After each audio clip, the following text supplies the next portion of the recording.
Welcome to Nimmin Live, the #1 place on the internet to learn about YouTube, network with other content creators, and have an awesome time doing it. My name is Nick, and today I'm answering your YouTube questions. So if you have a question about what it is that you are doing on YouTube, this is the great place for you. So there is a form that I just refreshed that is down in the description of this live stream right now. So if you have a question that you want to answer, place for you. So there is a form. Hold on, I got to mute my thing here. Looks like I'm feeding back through. Give me 1 second.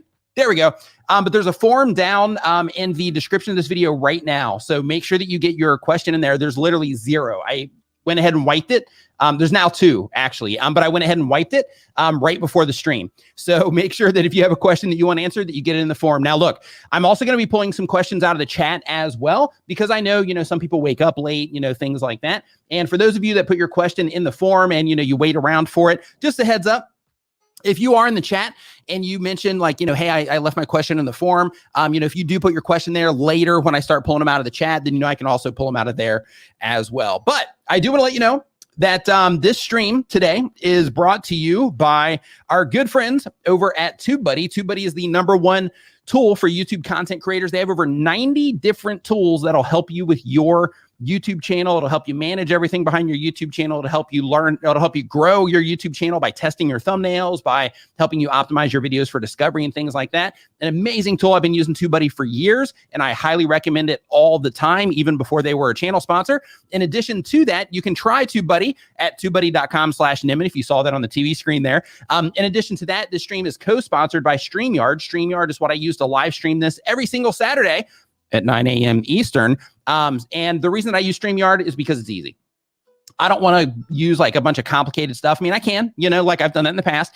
And, I run into issues with like updates and, things like that. And it just kind of, messes up my mojo before a live stream. So when I'm using StreamYard, I can just come right in. I can count on it, it works like clockwork, and they host everything on the cloud. So even if my stream goes down, if I lose connection, my power goes out, anything like that during the stream, if I have just a little bit of a flicker, no problem at all. I can pick it right back up as well. So you can check out StreamYard through the link in the description as well, or just go to StreamYard.com. Now, I want to say what's up to everybody. Hope everybody's doing fantastic. Hope that you had a great week. I'm doing fantastic. For those of you that are asking how I am as well, I'm doing great. Had a fantastic week, and I am ready to rock and roll and ready to, answer some YouTube related questions, ready to, help you out with what it is that you are trying to do on your YouTube channel. So what I'm going to do is I'm going to go ahead and say mojo again.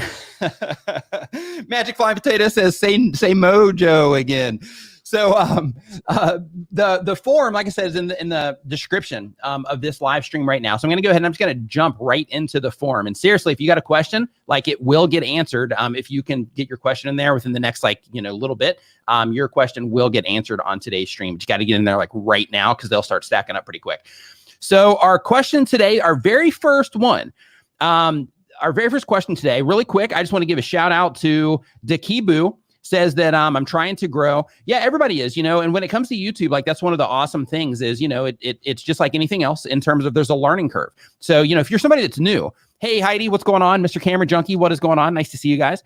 But one thing that, like if you're just getting started on YouTube, one thing that you always have to consider is that when you're first coming on, there's a lot of stuff to learn. You got to learn how to use a platform. You got to learn how to make good videos that, people will respond to. You got to learn how to get people to click on those videos. And that's really the game when it comes to YouTube. There's a tons of nuance within that. And then there's other, the content strategy things that you can do as well. But at the end of the day, your job as a YouTube content creator is to learn how to get people to click on what it is that you're making and then be satisfied by the content that you're producing. That's it. If you can do that, then if you can repeatedly do that over and over, your channel is going to do fine. Of course, you want to make sure that you're putting out the right content at the right times and the right content that you need to put out in order to accomplish your goals and things like that. But if you're somebody that's just getting started on YouTube, really important just to keep that in mind that like, hey, I got a lot to learn here. I'm just getting started. And because of that, I'm going to put in the time, I'm going to put in the work, and I'm going to figure out how to do this thing. So really quick, I'm actually going to put a poll here in the chat. And while I'm doing this,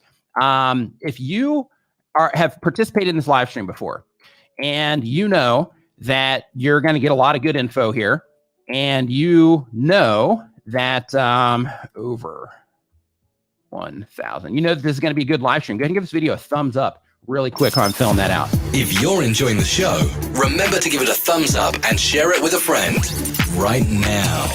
All right. So our very first question today comes from TVR Creators. TVR Creators says that they've been on YouTube for 1 year or more. Says, I make content on video creation, lighting, audio, editing, etc.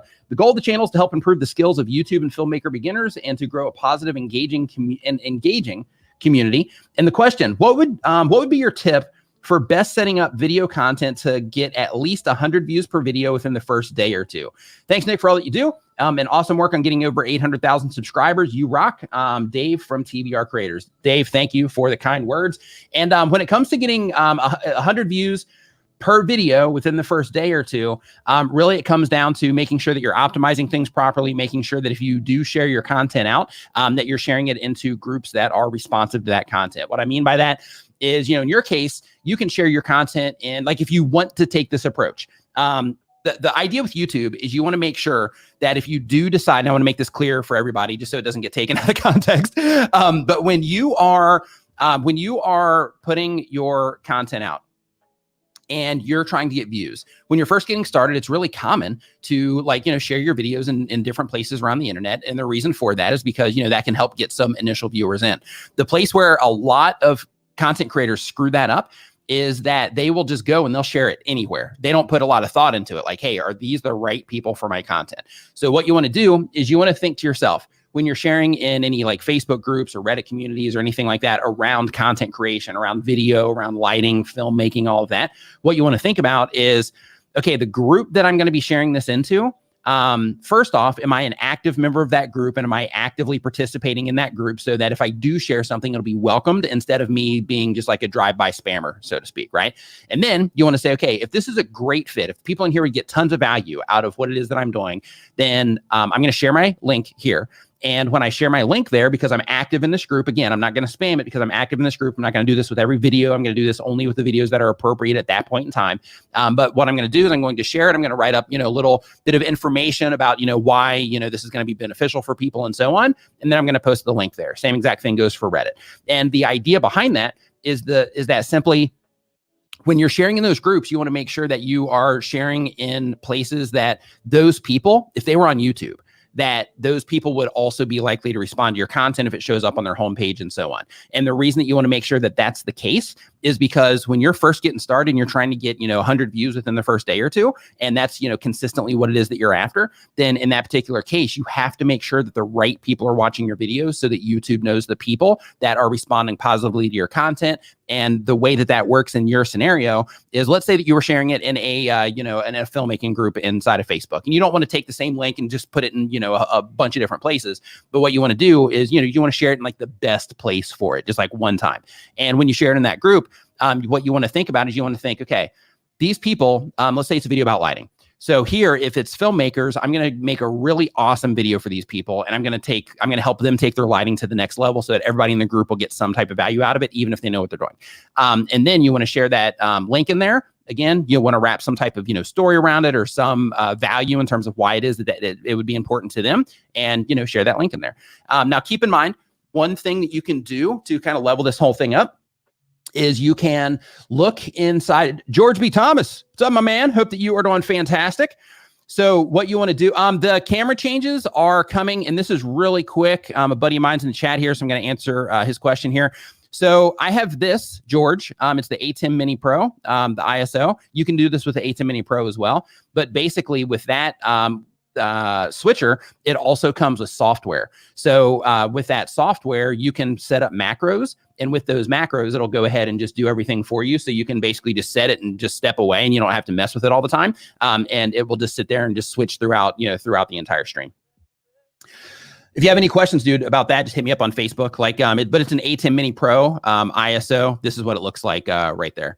But basically, when it comes to sharing your content out, again, you want to make sure that you're only doing it in appropriate places, that you're not just mass blanketing your videos all over the place, because then Facebook will nail you for spam, Reddit will nail you for spam, the moderators of all the groups are going to nail you for spam, and that's not what you want, because you don't want to spam your content. You only want to share it in the places that it's appropriate, and you just want to do that on a limited basis, right? So that's one way to just kind of get started, get the ball rolling, get your content in front of the right people. The other way is to roll up your sleeves and start trying to collaborate with everybody that you can possibly collaborate with so that you can grow your channel. And not everybody that you can try to collaborate with, but only people that would be a good fit for the audience that you're trying to build. So for example, if you're doing filmmaking content, you don't necessarily want to collaborate with somebody that does Lego content, right? Because the audience crossover isn't there. But if you have like a filmmaker friend or somebody else that gets in front of content creators, and they're going to be a good fit for you in your content, and they're going to respond positively to your content based on the general interest set that they have,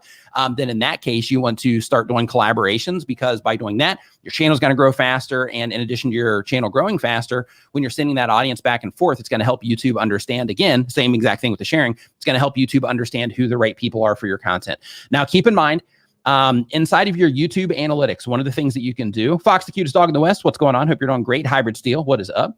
But what you want to do is you want to go into your YouTube analytics when you do share it, and you want to look and you want to see. So one of the things that you're going to see is if you go into your analytics and you go into like a particular video, if you click in the traffic sources, you'll be able to go to external. And then once you're in external, you can click into external and you're going to see where your traffic is coming from. But one of the things with that is you're going to be able to see how long those people are watching. So yes, you're bringing people onto the platform. Yes, you're bringing people on to enjoy your content.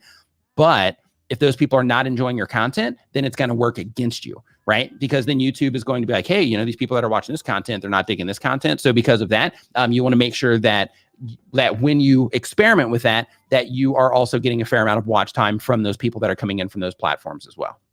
But ultimately what you got to do, like once that ball gets rolling and you start, having some people interact, you start doing some collaborations and doing all the stuff, so to speak. Then in that situation, one of the things that you need to also make sure that you do is roll up your sleeves, right? And get a really good understanding of one, what it is that the people you're trying to reach, are into.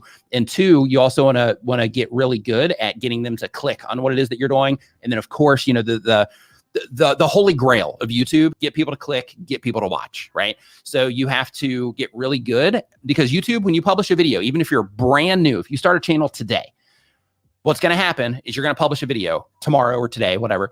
And when you publish that video, you're going to get impressions on that video. What an impression is, for those of you that are just getting started, what those impressions are, or what an impression is an impression is where YouTube shows your content to somebody on the platform. Okay. So what you have to make sure that you're doing is you have to make sure that when YouTube shows your content to those people initially, when you publish your video, you want to make sure that when they're showing your content to people, that those people that you're trying to reach can identify that the content that you just published is for them. And you do that through, your title. You do that through making sure that the imagery in your thumbnail is something that will help them connect to it in terms of understanding that it's a piece of content for them.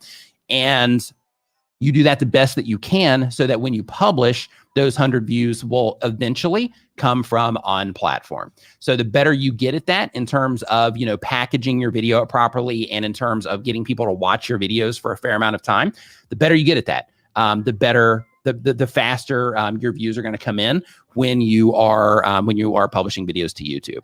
Give me just 1 second here. I'm getting one thing queued up here in the background. In the meantime, if you're just joining the stream right now, what we are doing is we are answering YouTube questions. So I got a form down in the description right now where you can put your questions. I answer those, as they come in. We'll also be pulling them from chat later, but from right now, we are prioritizing the form, for the early birds that are in here, that were waiting, before the stream started and all of that.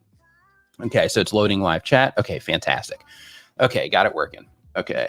So next up on our list here, hopefully that was helpful there for you, TVR creators. Next up on the list, we have, I'm actually going to go ahead. I had some super chats come in as well. Let me go ahead and answer those super chats also. So right out of the gate, super chat. DMV MTB, thank you for the super sticker there. I appreciate it. Let's see here. Martin CJ Mangiello, thank you for the super sticker. I appreciate it. And SM Postcard says, can you say a few words on chapters? Absolutely. So when it comes to chapters, just a few things to consider is that, yes, people will skip through your video when you use chapters. However, one of the things that YouTube is trying to do is YouTube is trying to make sure that they're giving content to people that that they enjoy. And they gauge satisfaction on a video, right? So just because somebody goes into a video and let's say they start watching your video and then they notice the thing that I care about is like 3 chapters in. So they skip, those first 2 chapters, and then they start on that 3rd chapter, essentially. So they just skip, that whole beginning part, and they get right to what it is they care about. You catch them there, and then they watch through, let's say it's a 10 chapter, video, and then they watch through, let's say 4 chapters. You get, 4 minutes of watch time out of them, whatever, and then they move on to something else. As long as that person is, interacting with YouTube in a way to where YouTube can detect that that's how they typically use the platform, and that's how they're, being satisfied through the content, then it's no negative whatsoever in any way, shape, or form. Because ultimately what YouTube is trying to do is create that great experience for their users. It's not for us. Content creators, we always, it's like, oh, hey, we're uploading content to the platform. Come on, do it for us. But in reality, it's for the viewers. So because of that, when you're using chapters, what you're doing is you are giving your viewers a way to easily find what it is that's important to them. Now, with that said, some content is more appropriate for chapters than other content. So I actually just had a conversation with my partner manager, which is new, by the way. Just had a conversation with them about this. But one of the things is, like, if you have a vlog, for example, and you're trying to take people, through a journey, you're trying to tell a story in your content, then in that case, chapters might not necessarily be the right move, because then what you're doing is you are, causing people to skip different parts of the story and things like that, where things just start not making sense. However, if you're doing some type of like how-to content, or let's say you're making cooking videos, or something like that, then in that case, if you're taking people through different parts through chapters, then that one's more appropriate, because then they can go to the steps that they don't know about, or they can skip back and forth, like, oh, I thought I knew how to do that, but let me go back and check that out, and then they can kind of skip around back and forth. So what I recommend that you do is I recommend that you experiment with chapters just on a few videos, see if it creates a positive or negative impact for your viewers, and give it a shot. So again, the thing that's most important to YouTube is to keep their viewers on platform and to keep them engaged in terms of commenting, liking, sharing videos, watching more content, that whole thing, and keep them coming back to the platform. So because of that, your job, so to speak, as a content creator, get them to click, get them to watch, get them to enjoy that content, right? So that's the idea when it comes to chapters. Cooking with Grace always. Thank you for the super chat. Much appreciated. Thank you very much. Okay, so let's see here. As we keep on going, we've got, this one's from Spectrum Art Studio. Spectrum Art Studio says that they do art tutorials. The goal of the channel is to help people improve their art skills. Super cool. And the question, at what point in the YouTube journey can you start to add merch to your channel? I was listening to a podcast the other day, and one of the speakers mentioned a few times that it was when you became monetized, but on a discussion with a fellow YouTuber, she said that you need more subs. Okay, here's the thing. Here's the thing that a lot of people don't think about when it comes to different monetization methods on your YouTube channel. One of the things that you have to think about is if you are doing YouTube, and one of the things that is important to you on YouTube is generating income, right? Like if you're like, hey, I'm trying to, I'm trying to make some money on this, so I can, if my camera goes down, I can buy a new one, so I can, use it to get some extra memory cards, or so I can use it to make a car payment, or, mortgage, or whatever the thing happens to be. But like, if money is a part of what it is that you're doing on YouTube, then you got to make money. So because of that, I recommend that as soon as you get the chance, monetize, like start thinking like, okay, out of my content, the type of stuff that I do, what can I do in order to monetize what it is that I'm doing? And merch is typically a great first step for that. So for merch, you can see on my merch shelf on my YouTube channel, I use Spreadshop for that. And it's fantastic. Like it's easy. Setting up a store is easy. I got a whole video on my YouTube channel on how to do it. But when it comes to like when you should start monetizing what it is that you're doing, you want to do that right away. And the reason that you want to do it right away, first, let me back up a little bit. Daniel Batal in the house. What's up, man? Hope you're doing fantastic. But when it comes to monetization, one thing that you want to think of is, like, if you're not getting any view, like nothing's going on, you still have like tons of stuff to learn because you just can't get any response yet, then in that case, focus on trying to get that response, right? But if you get any type of response, if you have 10 people coming in and watching a video, then you should be monetizing your content. What I mean by that is just make things available. You don't have to cram it down. You don't have to cram it on them or push it on the people that are watching, but just make things available. Have, links in your description, have a little graphic that pops up. You can make this on like Placeit or on Canva, something like that. Have a little graphic that pops up and just says, hey, merch, down in the description, something like that, where you just have a direct link for them down in the description to your merch shop. The reason that the person on the podcast said that it was when you become monetized on YouTube, when you get into the partner program, is because that's what you need in order to get the actual merch shelf itself. And that actually comes with a subscriber limit as well. That's not just when you get monetized. So because of that, you can go ahead and create a merch store, go ahead and get some merch up there, and then you can take that link to your merch store and you can put that in your video description. So then you can let people know in your video, either verbally or through a little graphic that pops up, to let them know that you do have that available. And here's why that's important. How many people here? Actually, I can see, I got a poll up here. So we've got 62% of the people watching have under 1,000 subscribers. Okay. So that means 62% of you are not monetized right now. That means 62% of you are, just getting the ball rolling right now. Okay. So here's what I want you to consider when it comes to monetization and whatever ways that you decide to monetize. If it's through merch, if it's through services, if it's through affiliate marketing, if it's through like Patreon or Buy Me a Coffee, something like that. There's tons of different ways to monetize. But one thing that I want you to think about, let's say that the next video, you're not monetized right now. Money is one of the things that you're trying to pull from YouTube. In that situation, let's say that the next video you publish goes bonkers. Like, people love it. They click on it like crazy. They watch it like crazy. YouTube keeps showing it to people. And, over the course of you publishing that video over the next 30 days, you end up getting, 100,000, 200,000, 500,000, 1 million views on that video or more. But you didn't have anything in there for monetization, right?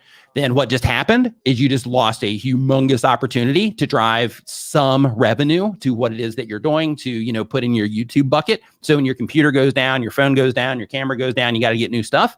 You just missed a huge opportunity to be able to do that. So, you want to make sure that you're at least putting these things in your description. Now, look, if you do have something going on to where, let's say that you publish a video and it does, skyrocket and you start getting a lot of views on it, you can go after the fact and you can put it in your description. The problem comes when you have it in your description, but nobody knows it's down there, because, the difference is, if you do it beforehand, you can either verbally say it, really quick at the end of your video, or you can have a little graphic that pops up, a little shirt graphic, whatever, letting people know that there's, something down there in the description for them.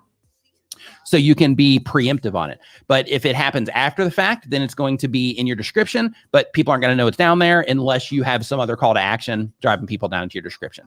And the really cool thing about this is, if you start doing this now, as a new YouTube content creator, if you start doing it now, as your YouTube channel grows, your income grows along with it, because then you have more and more people exposed to all the different links that you're sharing and things like that, and all the awareness that you're spreading about your merch and so on.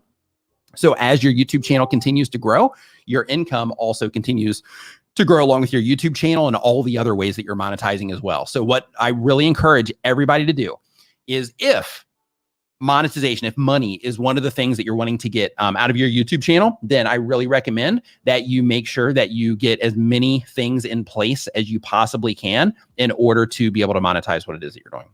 Because if not, you'll kick yourself later. Trust me. Okay, so let's see here. Next up on the list, we've got Bouncing Dude. Makes me want to go like this for the Bouncing Dude. Says, we had some success with views, but subscribers stalled. We're getting close to the first 1,000 subscribers, but it's sluggish. How can you improve more? How can you improve viewers to subscriber conversions? I actually have a video coming out for this. I recorded it yesterday.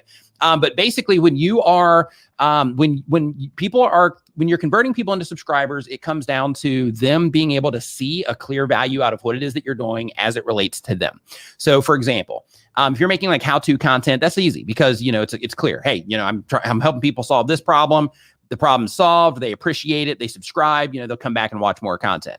Then you have the other side, which is, I have just kind of a variety channel. I'm throwing up, just a bunch of like whatever. And then when people go there, they might subscribe to a video, but then they'll unsubscribe because, the other content you're publishing isn't the thing that, that they're there for, that kind of stuff. So then because of that, what happens is, you're publishing this content, you got a lot of people subscribing, then you have a lot of people leaving and things like that because the content's all over the place. Then you have the other one, to where, let's say that you are doing, another type of content that isn't how-to content, but you are very consistent with that content, like Ron's Trains and Things, as an example, who's in the chat right now. So like with Ron, his entire YouTube channel is about model trains. So because of that, if somebody lands on Ron's channel and he makes it clear to them, which he already is making it clear, Ron's Trains and Things in his channel name. So as long as Ron makes it clear to his viewers that that he has an entire channel of content that those viewers are interested in, because he's bringing them in with that model train content. So as long as he's spreading awareness, letting them know, hey, I've got a whole channel full of this type of content, then he's going to, through that awareness, he's going to increase his conversions by simply letting people know that he has more content like that and that he uploads content like that on a regular basis. Same exact thing happens when somebody watches a video, they flow over to the channel page, and then they see, you know, in your channel header, this is the type of content that I make. And then they, you know, start scrolling down and they see other videos that are like that as well. So what you have to do is, one, the keys here. One, make sure that you identify the value that you're bringing to your audience. The reason that that's important is because if you can, Brian G. Johnson in the house. What is up, my man? Hope you're doing fantastic. But like with the value, if you can't identify the value that you're bringing to your audience, you can't expect the audience to be able to, you know, kind of pull that up, so to speak, right? Like they won't just come up with that, you know, on their own. So you want to make sure that you are very clear about what it is that you're offering to your audience. Two, once you know what it is that you're offering to your audience, you got to make sure that people know. And the way that you can make people know is by simply saying it in your video. You don't have to do it at the very beginning. You can do it, you know, later in the video. You can do it in the middle of your video. You can do it. Let's say, for example, let's say that I was making a video about squishy balls, right? About squishy balls, right? And the people that are watching that video, they just collect squishy balls. I'm going out on a limb here, right? Like, work with me here. It's what was on the desk. So let's say that, you know, that I have this channel about squishy balls. Then as I'm sitting here and I'm reviewing the squishy ball, let's say that I have an overhead shot like this. And I'm like, yeah, this squishy ball is awesome. And, you know, hey, you can see how it bounces, you know, here on the desk right now. And hey, just a heads up, you know, I make content like this. I put out a video about squishy balls every Monday. So if you aren't subscribed yet, make sure you subscribe. But anyway, you can see here, if we switch to this camera, the threads on here are, you know, and the idea is just to simply, you know, in passing through the content, just remind people, let people know, spread awareness. So the same exact thing goes for those of you that are, you know, those of you that are selling merch, you know, things like that. You can do that stuff in passing. A lot of content creators, they are, hey, Eileen, what's up? Hope you're doing great. I'll be tastic. What's up, man? Hope you're doing awesome.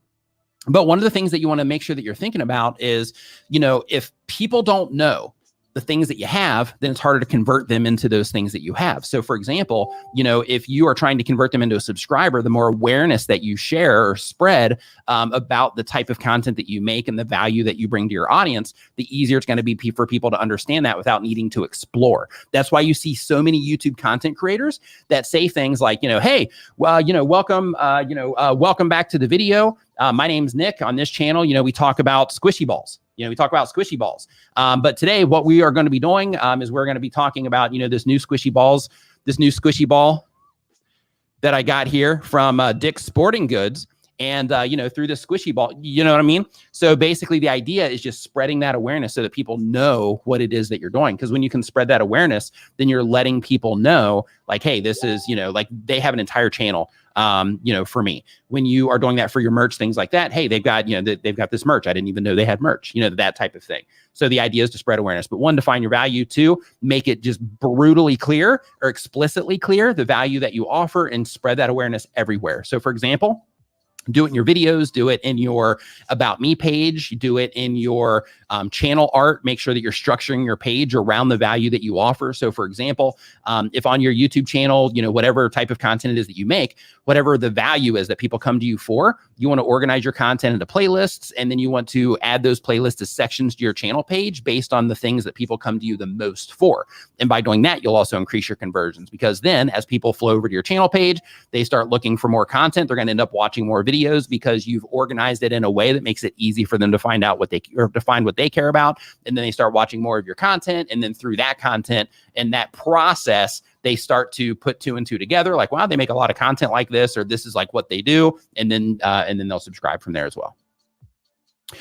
Let's see here. Rachel Farm. Super chat. Thank you for the super sticker there. I appreciate it. Let's see here. So another one just went by here. Let me grab this one really quick as well. Brian G. Johnson saying hey to Ron. Hey, Zortech. Nice to see you as well. Got Daniel Batal shouting out Brian G. Johnson here. Let's see here. So Elite Wolf, we're not there yet. So I'm just going through them, you know, as we get there. So hang tight. Okay, so I don't see that one here. So let me open up this handy dandy tool. And let's see here. So we've got Martin CJ Mongelio says at 14,800 subs so far with my White House Shep videos and looking for collab producers on CPGs, cooking shows, events, podcasting, video teaming. Oh, so you're just putting it out there. Okay. So basically, I think he was just putting that out there saying like, hey, everybody, I'm looking for collaborators on cooking content. So just a heads up, if you are into that type of stuff, hit up Martin. He's actually actively looking for collaborators right now. And Urban Explorer, Neil, what's up, man? Hope you're doing awesome. Says it's very important for everyone. All right. I'm not going to say that one out loud, just for the sake of, the captioning and all that good stuff. Okay. What do we have here? So next up on the list, we're going to be pulling this one from the forum. Who is, let's see here. The Real Hi There says they've been on YouTube for 1 year or more. They do Minecraft content. How many gamers we have in the house? If you're a gamer, just identify yourself. If you're a gamer, just say me here in the chat. I just want to see how many gamers we got in here. So let's see here. I know I just said it. I know. So the goal of the channel is to give inspiration to other people and to grow my channel. The question, so I recently passed 100 subscribers. High five and fist bump to you. Nice work. Says, I was also wondering, how do you tag videos correctly to be seen more? I have a video about this that I made yesterday as well. So I have a video coming out that is about YouTube myths. And the whole video, I think it's like 11, I believe. Yeah, it's 11 myths that you need to stop believing right now is something along those lines. But basically, one of those myths is that the tags are going to, be the thing that's going to make you get more views on your videos. How many people here think that you need to spend like a lot of time on tags and that you need to make sure that, the tags that you are putting on there, that you do tons of research on those tags and that you're using like the perfect tags for your video? If that's you, just say me. But basically when it comes to, hey, Zaggy, what's up, dude? But basically when it comes to tagging your videos, YouTube says that they're not as important as they used to be. They're not saying they're useless. They say they're not as important as they used to be.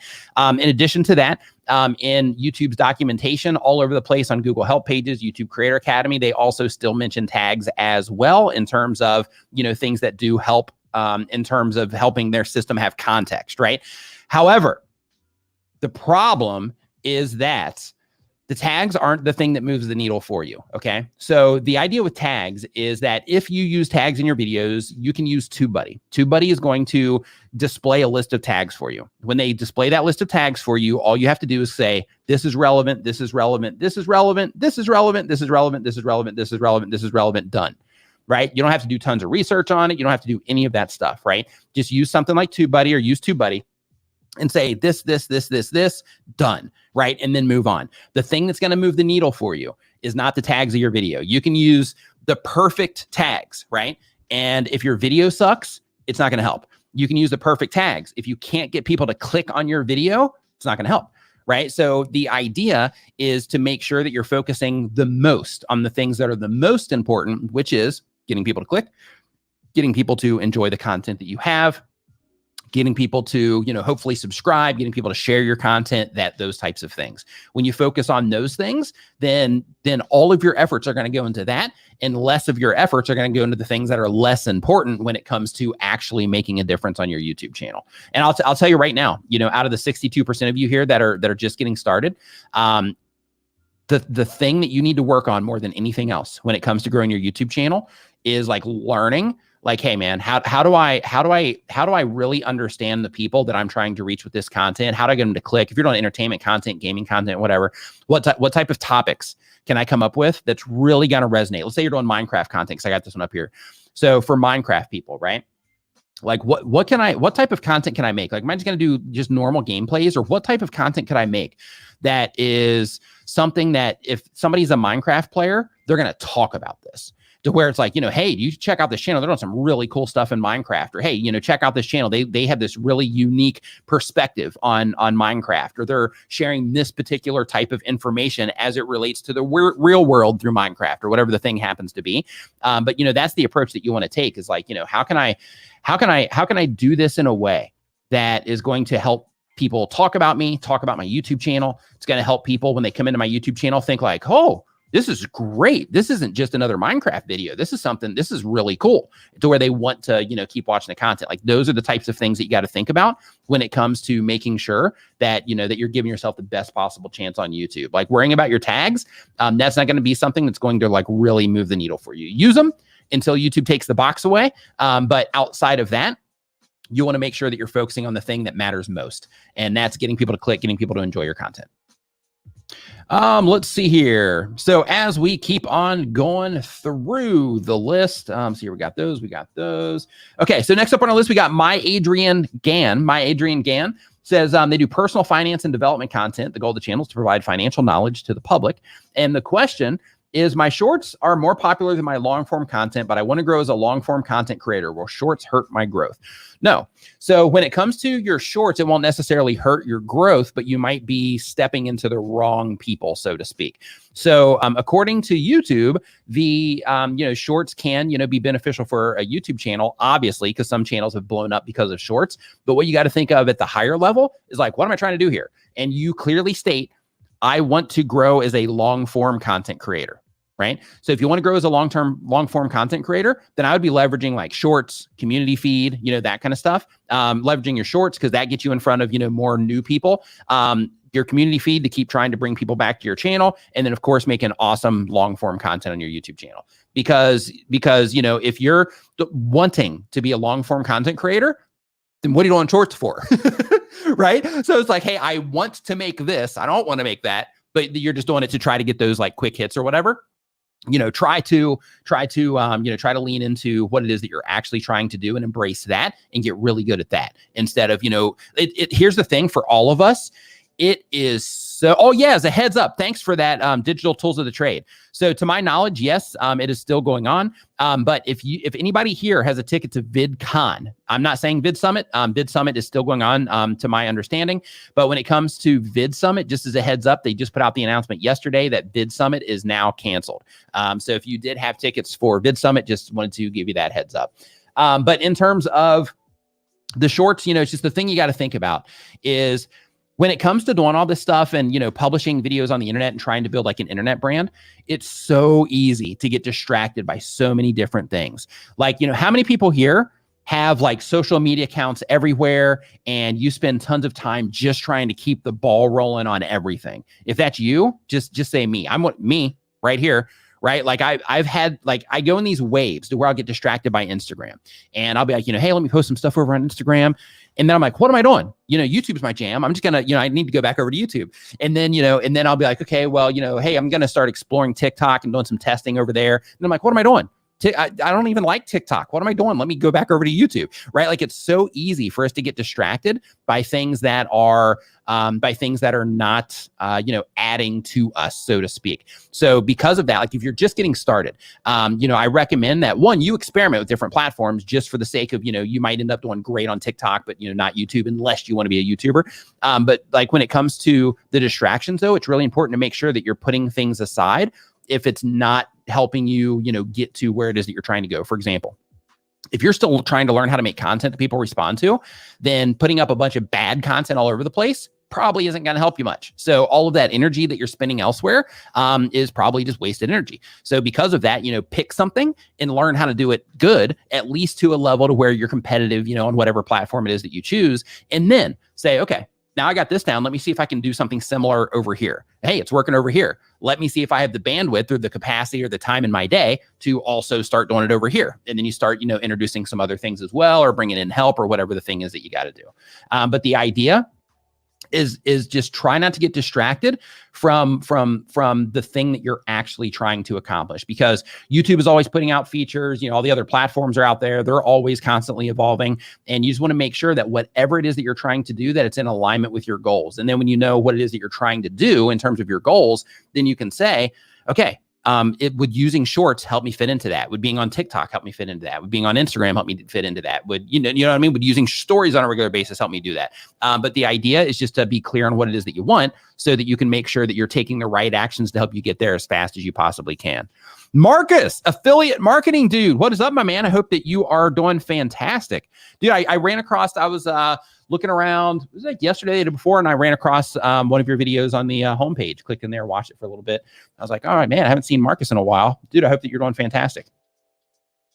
Let's see here. Michael Daniels says, I just love what you do for folks. Keep it up. I so wish the time zones worked out where you could join our live game show. Thanks, Nick. Thanks, Michael. I appreciate the kind words, man. I would love to do the game show. It's just, the time zone thing. If we can ever work that out, I'd be more than happy to come on there. I love doing stuff like that. It's fun. Yeah, YouTube is definitely a marathon for sure. It's like a triathlon marathon. Oh. Okay, so let's see here. So let me answer another question out of the forum here real quick. And in the meantime, if you haven't given this video a thumbs up yet, make sure that you do. And just a heads up as well, you know, if you are a YouTube content creator, which I'm guessing that you are, I've got a bunch of useful links for you down in the description of this live stream right now. So if you're on a mobile device, right next to the title, you're going to see a little down arrow. You can click that, and then it'll open up that description. See if there's anything down there useful for you, which I guarantee there will be. On a desktop, you know, it'll actually display. Then you just have to click on the see more, and then you'll be good to go from there. Let's see here. So next up on the list, we've got iCraftMC. Says they've been on YouTube for a year or more. It's a gaming channel. The goal of the channel says, I want to entertain and inform people about Minecraft in a style that is not common to the platform anymore and make money in the process. So this person here, it looks like iCraftMC wants to do exactly what I was just talking about. So says, how can I grow my channel past the YouTube Shorts growth, and what types of videos will do well without just copying the same annoying videos everyone else is making?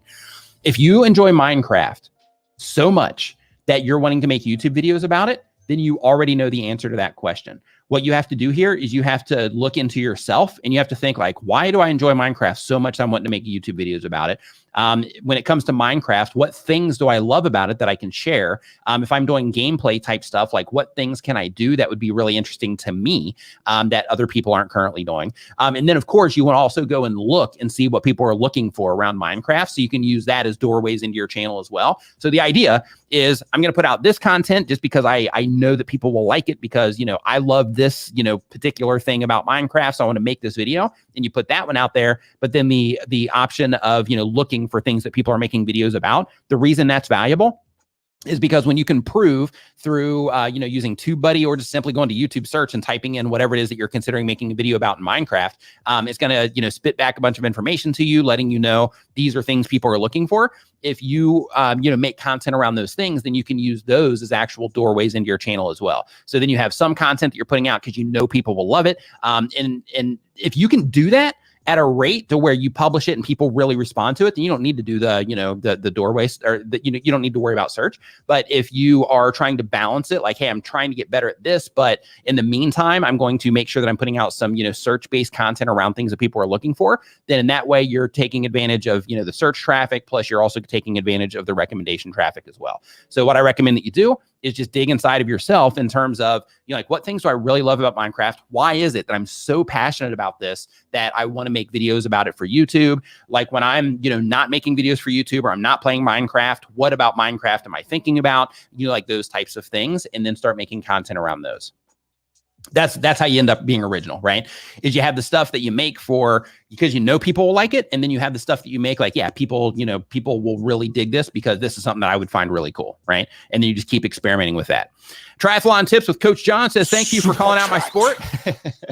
We'll hit 500 subs this week. Thanks. Congratulations to you. High five and fist bump to you on 500 subscribers. Andrea Billy Plays, what is up? Hope that you are doing fantastic. Okay, so let's see here. Next up on our list. By the way, if you got a YouTuber buddy, it'd do me a solid if you would share this live stream with them, get them in here, hanging out, enjoying, listening to some YouTube related information. Okay, question is, it's a gaming channel. Goal, reach high watch time. The question, how can I make gaming videos to generate high watch time and make thumbnails attractive for mobile gaming? So when it comes to making thumbnails that are attractive for mobile gaming, one of the first things that I recommend that you do is look around your space. There's clues everywhere. If you make content that other people are making content about, there's clues in terms of, you know, like, what do their thumbnails look like? How are they structuring their titles? What words are they using in their titles? How are they actually putting those words in certain orders in their titles in a way to help people, you know, identify that content? When their videos start, what is it that they're doing? As their videos are progressing, what is it that they're doing? How often are they cutting? What type of music are they using? That kind of stuff. You kind of use that information as like a guide of sorts, to where it's like, hey, this is what other people are doing that's working for them. If it's not working for them, then of course you don't want to take that, you know, you don't want to use that example. But, you know, for the channels to where, you know, they're doing well, you want to just analyze the heck out of those channels and try to uncover, you know, what it is that's working for them. And then of course you can use some of that as inspiration for your stuff in terms of like, okay, this channel, they focus really hard on, this particular imagery for this game. And they're not using, hardly any text at all, or they're not using any text. Therefore, I'm going to do something similar where I'm going to take a character or two out of this particular game, and I'm going to highlight that character. I'm not going to worry about text on there. Maybe I'll put a logo of the particular game, focus on the character. Maybe I'll have, some colors or some textures or something that kind of helps it stand out against the other ones. And then that will be my thing. Maybe I'll just do the same exact, thing to where instead of having, like, let's say it was like Call of Duty or something, then in that case, you could have one to where it's just like one of the, one of the dudes in the game. And then you would have that person cut out. Let's say that you had the image still in the background, but you put some type of like color layer over it or something like that to just kind of help it stand out a little bit more against, some of the other ones that are there, which other people do that sort of thing as well. But you just want to dig in and try to see, one, what's working for other people. Two, how can you put your own unique twist on what it is that they're doing? Because there's clues all over the place in terms of, what people are doing, that you can use as inspiration in order to make sure that you are doing something that might be something that is going to help you end up, getting attention. Alex Gear and Tech says, hey, Nick, don't have a question today. Just say big thank you for sharing so much knowledge. By applying your tips, I managed to cross 1 million views. Alex Gear and Tech, man, high five, fist bump to you. Nice work on 1 million views. It's crazy, isn't it? Like when you think about it, but it's like, man, 1 million views. It's like when you think about 1 million views, it's like 1 million people. 1 million people have like went through that video. They've seen your face. They've heard your voice. They've experienced your creativity turned into reality through your video content. Yeah, I mean, it's like, it's just crazy to think about. Like when it's like, 1 million views. It's awesome, man. Nice work on that. Let's see here. So let's see here as we keep on going through this list. Oh, hey, another thing too on the watch time thing for the gaming channel here on the high watch time. So when it comes to the high watch time as well, what you want to think about, Viper, man about tech in the house. What's up, my man? I saw on your live stream on Vipe Live, I saw your Nimmin shirt, dude. I left a comment on your video. So I was like, hey, thanks. I was like, hey, dig the shirt, bro, or something like that. But I was going through and I saw the thumbnail and I was like, yeah, my band Viper representing, love it. But like on the watch time thing, what you want to do is YouTube shows us, and if you're making content like on your phone, because you mentioned mobile gaming, so that kind of makes me think that it's possible that you might not be using a computer for all this stuff. If that's the case, you want to make sure that you go that you use Google Chrome, and then you go into the you go to studio.youtube.com on your mobile phone, and you make sure that you're in desktop mode. And then that's going to open up a lot of YouTube analytics for you. But the thing that I want you to look at is I want you to click on, any of your recent videos, and then YouTube is going to show you in the analytics for that recent video, they're going to show you a graph. That graph is called an audience retention. It's called an audience retention report. What that audience retention report does is it shows you a second-by-second report of how people are responding to your videos. Now, if you're using if you're using chapters, you're going to see people like skipping, through some of those and all that, and that's okay. But the things you want to look for is you want to look for like mass exits. You want to look for big drops in the beginning, that kind of stuff. You want to look for, people leaving, at the end of the video before they have an option to click on end screens, that kind of stuff. But you basically want to follow your streams through that audience, or not your streams, but your videos through those audience retention reports. And you want to take notes on it. You want to say, okay, this is what was happening in this video when people started leaving here. This is what was happening in the video here. Am I cutting too fast? Am I cutting too slow? Like, what is it that I think could be making people leave here? And then you test those theories with new content that you put out. And then you just keep rinsing and repeating that process until you get your videos to a competitive level or to an excellent level, to where they start performing much better on the platform. Let's see here. Oh, you have a PC. Okay. So he says you're answering mine. I have a PC. Okay. Then if you have a PC, just go into your YouTube studio then and go into your analytics for each individual video and start looking for those problem areas. That by itself is going to help you be able to understand why people are leaving your videos and how people are responding to what it is that you're doing, so that you can make adjustments that will help you learn how to keep people watching for a longer period of time. Let's see here. So next up on our list, we have John Hogel Beats. All right, we've got somebody making beats in here. That's what I'm talking about. Says it's a lo-fi beat channel. Awesome. Absolutely. I'm actually going to open this up here in another window so I can look at it later. Because I love, you can probably hear, I have Epidemic Sound playing right now, and I've got like lo-fi playing like right now in the background through Epidemic Sound. First off, just a heads up on, start using custom thumbnails. Start using custom thumbnails to help the lo-fi crowd identify that your content's lo-fi. Of course, you have it in your, title. However, you know, your titles start with like free for profit and like stuff like that. And then, yeah, you definitely need to start working on your thumbnails. But anyway, it's a lo-fi beat channel. The goal of the channel is to help people relax and give them copyright-free music to use. And the question is, recently I've been feeling somewhat bored or burned out on YouTube videos. I want to try taking a break or reducing my upload schedule to give me more time to work on other projects, or even try starting a new channel. But I'm really worried about possibly losing subscribers by doing so. Is there any way to do this without completely ruining my channel, or do I just have to take the risk?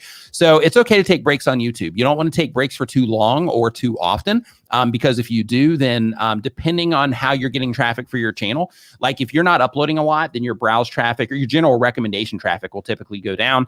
If you have a search-based channel, then it's pretty easy to take breaks, because then in that case, search traffic is typically pretty consistent. So like if you look in your analytics, for example, you'll see search traffic, you know, typically, you know, relatively, you know, a little bumpy, but, you know, it'll be kind of like this. And then you'll see, you know, recommendation, let's say if it's browse traffic, then you'll see it'll be like this and then like this, you know, it's pretty extreme, you know, up and down. And then, you know, for suggested traffic, same exact thing, to where it'll be, you know, a little bit more consistent. But search is like a rock solid consistent thing. But in your case, I would definitely, you're already doing this, you're going after like the tight beat thing. But I do want to let you know that when you are putting this content out there, I don't know if you're doing this yourself or if you are getting these from somebody else, but if you're doing these yourself, just as a heads up, like, you know, you have to make sure that the stuff that you're putting out is awesome. And I'm guessing it is, you know, like lo-fi is pretty cool stuff. But I'm guessing that the stuff that you're putting out is awesome, but you have to make sure that it's awesome. But one thing that I would definitely do in your case, hold on really quick.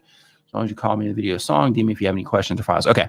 So in terms of your break, let's just go back to that, because you weren't wanting like tips on your channel. Okay. So when it comes to your break, what you want to make sure that you do is that you know, just don't go for too long. So take your break. If you can, like, let's say you normally upload like, you know, once per week. If you upload once per week, typically, then in that case, you know, just scale it back to 2 weeks for a little bit, work on your other stuff, you know, come back and take that approach instead of taking, you know, a much longer break, or, you know, just kind of getting inconsistent overall, because then that can end up hurting you in other sources. Let's see here. Oh, you can hear it. I can never hear Nick's background music, but I think it's because of my hearing. Doug can't hear it either. Let me bump this up a notch. Let me know if you can hear it now, Doug. If somebody's wearing headphones, they can probably hear it. But I've got it. I just turned it up there a little bit. Okay, so let's see here. Next up on our list is, let's see here, and this is question number 8 so far. We have Elite Wolf. Elite Wolf says they do content on their iPhone. It's a gaming channel, and the goal of the channel is to entertain people and hope that I get 1,000 subscribers one day.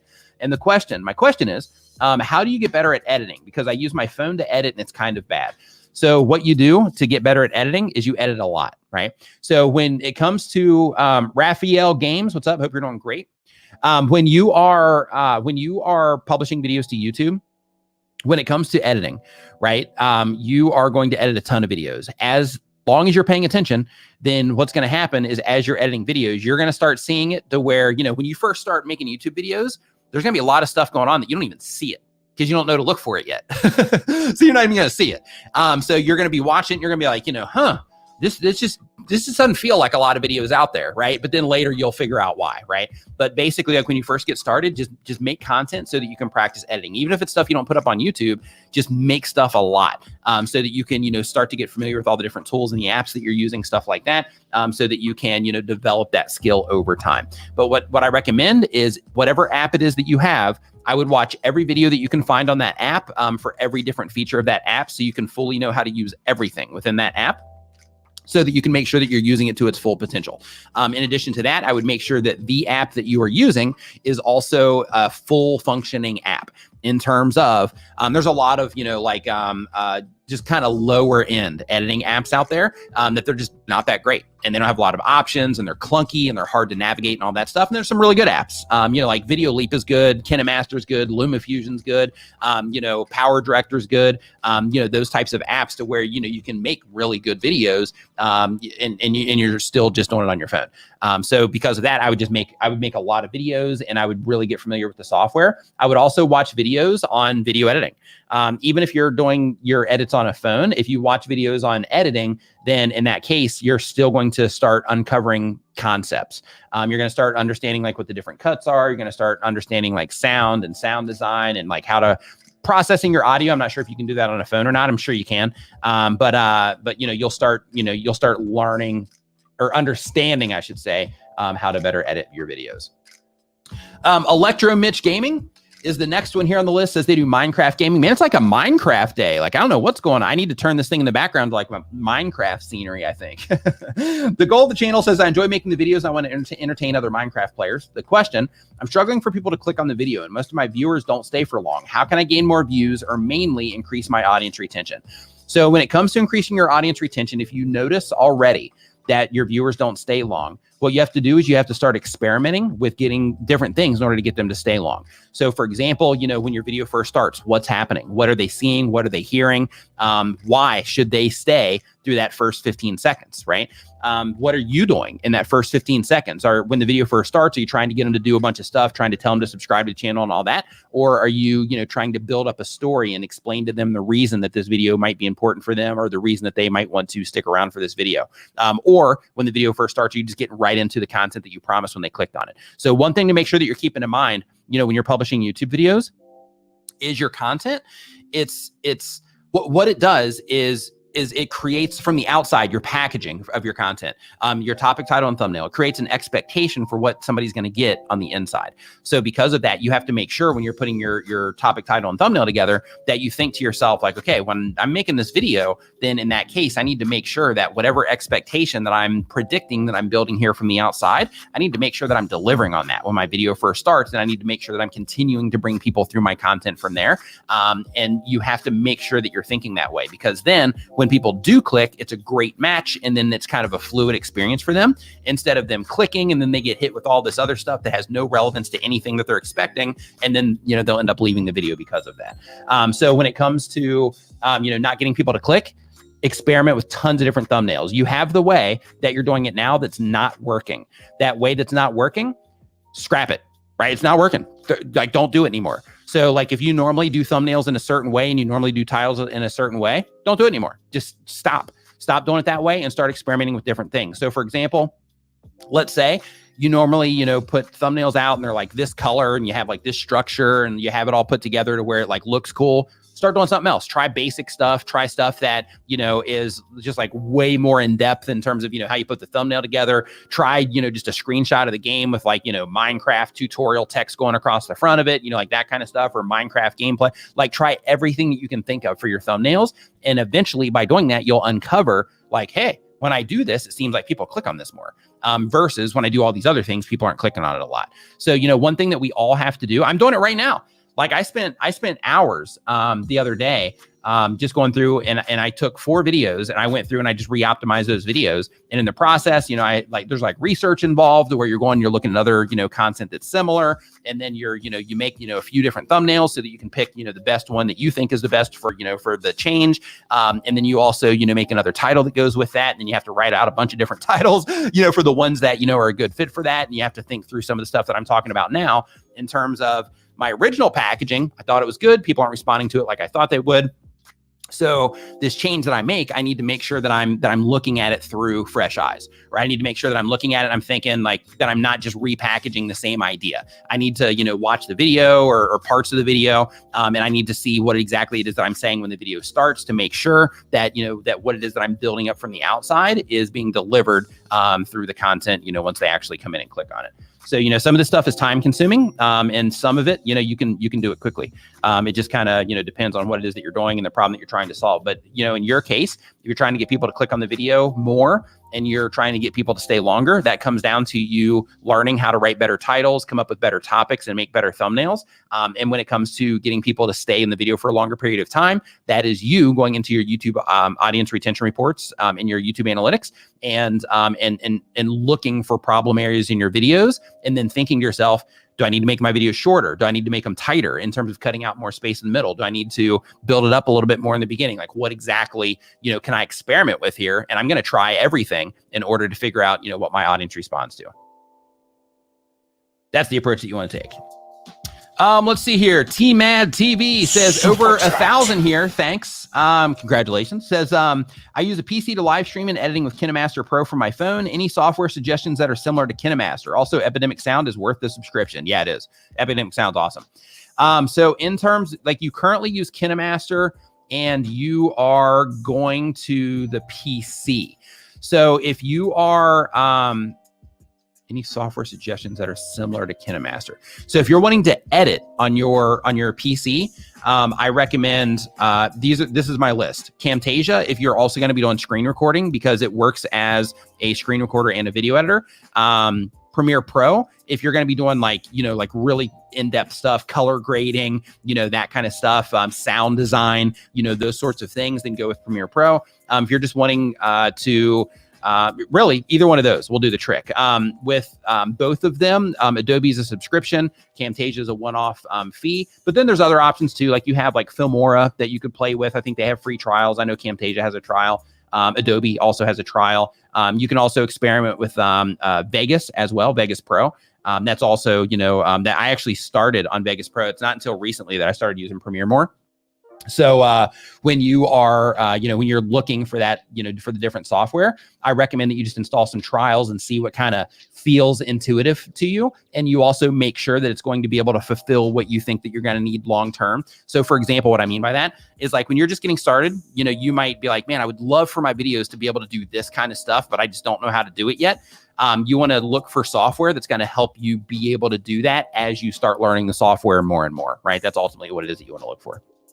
Let's see here. Club Fillers Superchat says, I've had 4 IRL videos removed from my channel because of trolls making false privacy complaints. Any advice, Nick?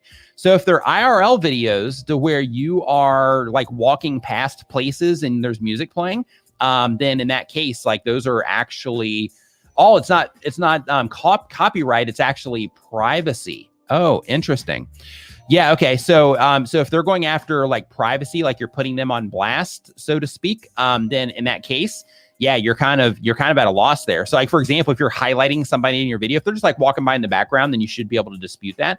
But, you know, technically, if people are appearing in your videos and you want to make sure that you're okay, then, you know, getting them to sign a model release is definitely something that you want to consider. But if they're just like in passing to where they're like a little bit blurred out in the background, stuff like that, if it was me, I would dispute those. But you know, some people are weird. So it depends on where you're making content. Like, for example, you know, I'm in Asia. There's a lot of places in Asia that a lot of people probably don't want their videos being, you know, they don't want themselves showing up on video in some of those places. So because of that, you know, if you're making videos around those types of places, then in that case, you know, I would just try to, you know, respect, you know, people's privacy more. But if people are just doing it for the sake of trolling, then yeah, you're kind of at a loss at that one. The only thing that you can do there is try to dispute those. Ethan, 123. Super chat. Thank you for the super sticker there. I appreciate it. Okay, so let's see here. Next up on our list, and we're still going through the form here. Next up, we have My Vivid Life. And My Vivid Life says they do 40+ lifestyle, health, and wellness content. The goal of the channel is to get in front of more 40+ men and women eyeballs. Question, how can I get more unsubscribed people watching my live when I only have 169 subscribers? What you want to do is you want to optimize your live streams just like you do video content. If you look at my channel, my live streams, I typically take the easy way, which is I just have a template that I use, helps people, recognize that it's the live stream, so they know to come in here. But if I wanted to level it up, and because this is more for the community, right? This is for people that are watching my videos, that kind of stuff. So it's not that big of a deal. But if I wanted to level it up and I was like, hey, I'm trying to grow my channel from this, then in that case, I would make custom thumbnails for every live stream, and I would package everything just like it was a piece of video content, so that as people see it live, then, it's unique every single time.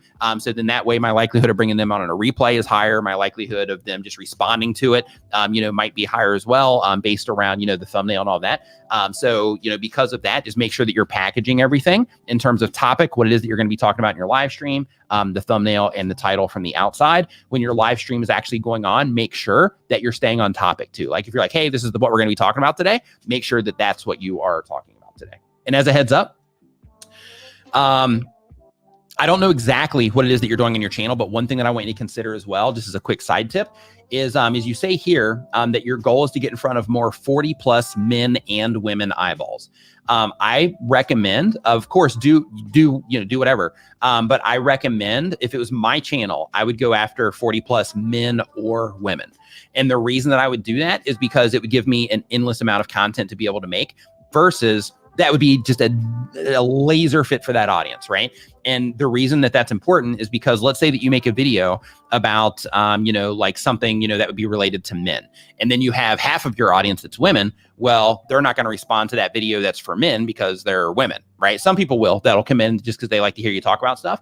But, at scale, if YouTube's trying to, show your content to new viewers and all of that, if you are, mixing your audience like that, and you have like, hey, these are tips for men, these are tips for women, then in that case, you can put yourself in a situation where half of your content isn't a good fit for the other half of the audience. So because of that, if you can focus in and just say, hey, I'm trying to reach, this very specific person, then in that case, that'll help you be able to really serve that particular audience. And that makes every piece of content on your channel relevant to that audience as well. Let's see here.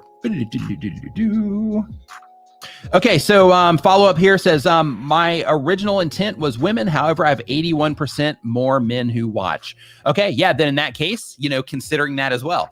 So, I would look into the content that you've put out and try to think to yourself like, okay, if my original intent was women, what content is bringing all these guys in here? If I'm trying to get in front of more 40 plus women, then I need to, and I've gotten in front of, 40 plus guys, then I need to, kind of pivot a little bit with the content that I'm putting out. Maybe in the titles and thumbnails start specifically calling out women. You'll have a little bit of a growing pain there because then the guys aren't going to be responding to it. But if you, make the whole thing to where in your titles and everything, like everything about the content is like, hey, this is clearly for women, then in that case, you will start getting in front of, a lot more women in that case. So if it's been general, like advice for, 40 plus year olds, then in that case, you'll end up in situations like that. But if you're trying to, like hone in on an audience, then start making content that literally calls them out. And in that situation where you're making lifestyle, health, and wellness content, really easy to do because you can literally say, for 40 plus women, for 40 plus, if you decide to stay on the route with the guys, for 40 plus men, like that type of thing. Let's see here. Next up on our list. And if you haven't yet, if you're enjoying the stream so far, make sure you give it a thumbs up, by the way. If you're enjoying the show, remember to give it a thumbs up and share it with a friend right now. I keep seeing your comment here, Neil. I keep giggling to myself. Okay, so next up on our list here, we've got Stacy Renee. Stacy Renee says they're not sure yet on the type of channel, so they're just getting started. The goal of the channel is education for subscribers and being my own boss. Question, do you need all the fancy equipment you have on your desk to have a good YouTube channel that looks polished and professional? No, absolutely you do not. The reason I do this is because I enjoy tech. Like I enjoy this type of stuff. I enjoy, trying to make stuff look cool, trying to have all the, extra, camera views and all that stuff. I just think it's fun. So like, I enjoy putting stuff like this together. When it comes to like what you need, all you need is something that can record you. And have like a decent quality, right? So like this camera, for example, the one that you're seeing right here, this camera is enough. Your phone is most likely, if you have like one of the new iPhones, that's most likely enough. The other thing that I recommend is that you also make sure that you have some type of audio device, so that you have, a microphone that you have plugged into your camera, or a microphone that you have plugged into your phone, something that you can, get a little bit closer to you and help your audio quality be better. Those two things by themselves will go far enough if you have natural lighting, an abundance of natural lighting in your place. So like, let's say, for example, if you're making videos in your office, you go by the windows and you make the videos there. If you make them in your home, you go by like the biggest window in your place, and then you let the light hit you from there so that your phone can pick you up and, pick up all the details and all of that, so that you can make sure that you are making the image look as good as you can with what it is that you have. There's apps that you can use if you take the phone route, like Filmic Pro, for example. It allows you to manually adjust everything about your iPhone or your Android camera. So, so you don't need all of this stuff. I do this just because I enjoy it. But at the end of the day, you just need something that can record and something that will help you through that recording process that will make your audio sound better. That's what you need. When it comes to, all this extra stuff, it's just extra stuff, right? So like, for example, like this here is the switcher for the live stream. This here is for editing. This has nothing to do with videos. In making videos, this is for editing. This is also for like Photoshop, for, anything that I use, any software that I use on my computer, I can assign this to it. This right here is for triggering this. So I have a projector over there that shoots into this background. So this thing right here is just for triggering the different scenes for that. So when somebody super chats, then, it changes to that. If somebody becomes a member, it changes to that. And then this one here is another one that is not needed. But I have this one. It's just kind of like a quick launch. I use it just to kind of turn my lights on and off, like that kind of stuff. I've also got additional sound effects in here. But that's not needed. And this right here is also not needed. So for the live stream, I could just have like a really simple interface and then plug the microphone into that and have it go into my computer. But because I have guests on, because I have superchat sound effects, like that kind of stuff, I have this box. And then in addition to that, this also processes my audio on the fly. So since I'm live streaming, then, if I want my audio to be nice and crisp and relatively consistent, all that good stuff, then this helps me, make that happen. But it's not required in any way, shape, or form, especially if you're making video content. If you're making video content, you just need something to record you, something to pick up your audio. That's it. To level that up, if you're indoors making content, if you don't have that abundance of natural light coming in from a window or something, then in that case, picking up some like $100 softbox kit off of Amazon will do the trick for you. So just as a heads up too, by the way, like I have a video on my YouTube channel for any of you that do everything on your phone. If you're like, man, I need all this fancy stuff. I've got a video on my channel of a guy. His name's Chris, but of a guy that crossed 100,000 subscribers on his YouTube channel, just using his phone. No microphone, nothing. Just using his phone, running around Bangkok. So the possibility is there. Mr. Beast, he got like 100 or 200,000 subscribers on his channel before he upgraded his gear. So all the fancy stuff is not needed, but once you get into it, you might find that, you know what I mean? You might find like, yeah, I like some of this fancy stuff. Because it is fun, because then you can like dial in the look, you can make everything, look a certain way. I was actually tinkering with it last minute before the stream started. And you can see here, it's driving me crazy when I look over here, but like you can see here, the amount of space that I have here, the amount of space that I have here between that edge and the amount of space that I have here is off. It's not driving me crazy, but I'm like, oh man, that needs to be better. But the way that I have this all locked in, it's just I'm kind of stuck right now. So I'll fix it after the stream. Okay. So anyway, let's get back on track here. So the next question that we have is from MRC Builds. MRC Builds has a Samsung. The type of channel is automotive how-to. The goal of the channel is to make money. And the question is, what program can I use for animation, moving graphics, charts to insert into my videos? So you can do that in Adobe Premiere if you use MOGRT files. MOGRT files are basically graphics that you can customize within Adobe Premiere. We have those inside of tubertools.com. You'll see if you follow the use TuberTools Twitter account. Basically, like when we're doing updates now, I'm just kind of tweeting those out. You'll see them show up on my feed, from time to time as well. It's tubertools.com, by the way, for video graphics, if anybody wants any of that stuff. But basically you can use that for it. And then if you want to get really complex, then you can go into After Effects. But a thing that people don't know, or a lot of people don't know, is you can also do a lot of animations within PowerPoint. So the thing with PowerPoint is you can actually do some of the animations. It's really easy to input the data for the different charts and all that. And then you can export those as clips. So you can export it out as like an MP4, and then you can import it back into your video to use as B-roll. So you can do that inside of PowerPoint as well. Let's see here. So as we keep on going through the list, we've got Unseen Thailand in Chiang Mai. Awesome. Got a neighbor in here. The type of channel, street walking. The goal of the channel is to enjoy myself in my spare time. Question, why is it that I have one video YouTube runs off with and promotes real well? I do another a month or so later using similar titles, keywords, and thumbnail. YouTube doesn't promote it like the other ones. So this is a common misconception from YouTube content creators.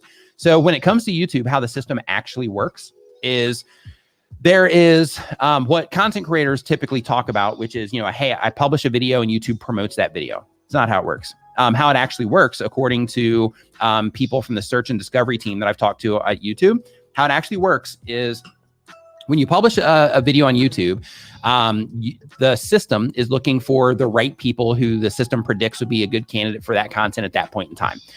Then YouTube shows it to those people. It's called an impression when they show it to somebody on the platform.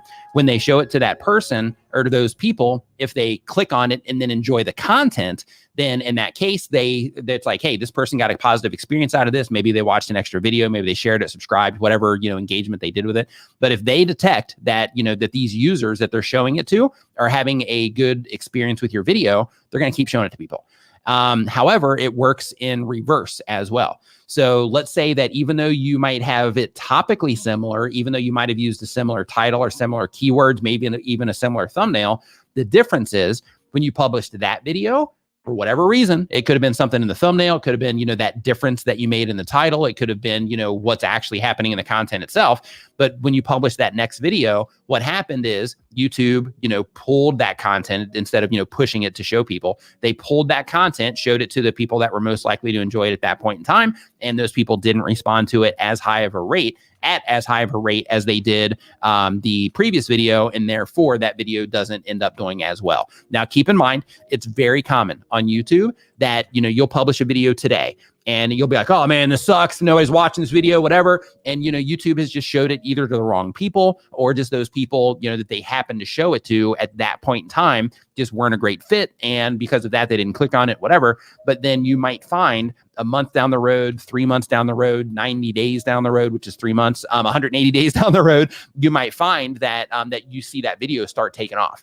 And when that happens, what happens at that point is that that YouTube has basically found the right audience, because they'll continue to test stuff. You'll continue to get impressions, even on videos that don't do that great.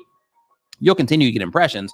But when YouTube, nails it in terms of the audience based on the people that do respond to it, based on how you package it up, based on what you did in your video, when they do find that right audience for it, then that's where it's like, oh, okay, right audience, these people are responding to it. So therefore, let's keep showing it to more people like these people. And that's what will make videos start taking off, down the road. Other things can happen as well. Like, for example, in your first video, it's also possible that, and you can see this if you go into your YouTube analytics, if you just go into the traffic sources for that specific video that did well, you'll see exactly where the traffic's coming from. You might see it's coming from home pages. You might see you're getting a lot of traffic from search, and that's why it's doing well. You might see that you're getting a lot of suggested views. And what you can do in that case, or what happens in that case, is, the video that's doing well, that one could just be connected to, to a handful of really good videos that are getting a lot of views. And then you're basically just able to siphon views off of that, where the other one might not be connected to similar content that is, high performing. And therefore you're not getting that trickle off on that content because you're not in the suggested of videos that are high performing. So, there's things like that happen as well. But man, if the current thing wasn't going on, because we're having an outbreak here, as but if that wasn't going on, I'd meet you for coffee, and look at your stats and just kind of, walk you through the whole thing. But maybe we can do that. Maybe we can do that in the future. So definitely reach out on like Twitter or something, DM or email me, whatever. And let's stay in touch so that after all this craziness is over with the outbreak that we're having, we can meet up for coffee and I can run down the whole thing for you and show you exactly what you need to be looking for. Let's see here. So next up on our list here, first off, a team ad TV. So I didn't welcome you here. Welcome to the Nimminati. So really quick, what just went down? Something just turned off, I think. No, yeah, I don't know what just happened. Oh, maybe it was the GoPro. Did that just go down? No. Okay, so just really quick, Team Ad TV. Make sure that you go to nimminvip.com. That's going to redirect you to our members only Facebook group. Make sure that you fill out all the information on the way in, because that's how I verify that people are a member. Let's see here. So Mike Fish says, how do you use test channels, and do you have any tips on setup and use? So when it comes to test channels, it's more about just like features, things like that. If I'm like, hey, let me put something out because, like if like, let's say, for example, like I have these moments in time to where I'll have like feedback, and that feedback for me will be like, hey, people will say like, hey, like your YouTube channel, like it's big now, so it's easy to get views, that kind of stuff.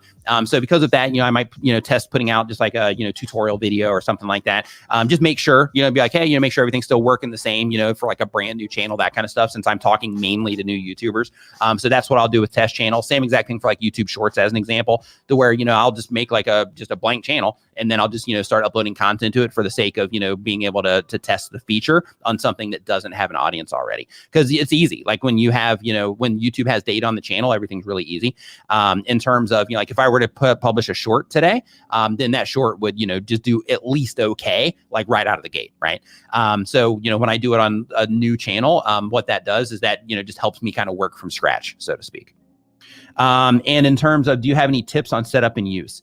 Yeah. So in terms of like, if you're saying like testing, just, experimenting with different stuff, then in that case, that's what I do there. But if you're talking about like your channel, like if you're like, how do you test like, your channel, then in that case, what you want to do is, there's a bunch of different tests that you can run. But the very first thing you want to think of is in your YouTube analytics, they have a grouping feature. Really powerful for running all kinds of tests. So basically with the grouping feature, I just went over this in our members live stream, went in, showed how to set it all up and all that stuff. But basically with the grouping feature, what you do is you start grouping content together based on the things that you want to test. So as an example, what you do is you say, okay, here I want to test thumbnails with faces on them versus thumbnails without faces on them, and then compare click-through rates as a group to see, if I can notice anything here that I can dig into, with further testing. You can also do things to where you start testing content types through your group. So let's say, for example, because you watch my channel, let's use this as an example, but let's say that I have one group that's YouTube help content, another group that is for mobile content creators, another group that is live streaming content. What I can do in groups is I can compare the live streaming content performance to the mobile content performance. I can compare them directly against each other based on grouping all those videos together. I can compare them as a content type versus looking at each individual video. And then I can start pulling things like, okay, which one am I getting higher CPMs on? Which ones do I get more impressions on? Which ones do I typically get more views on? Which ones typically convert people, as subscribers at a higher rate? Which ones do people typically watch longer? Like that kind of stuff. And then basically based on that information, that just helps you make better content, decisions, and helps you better understand the stuff that people respond to on your YouTube channel.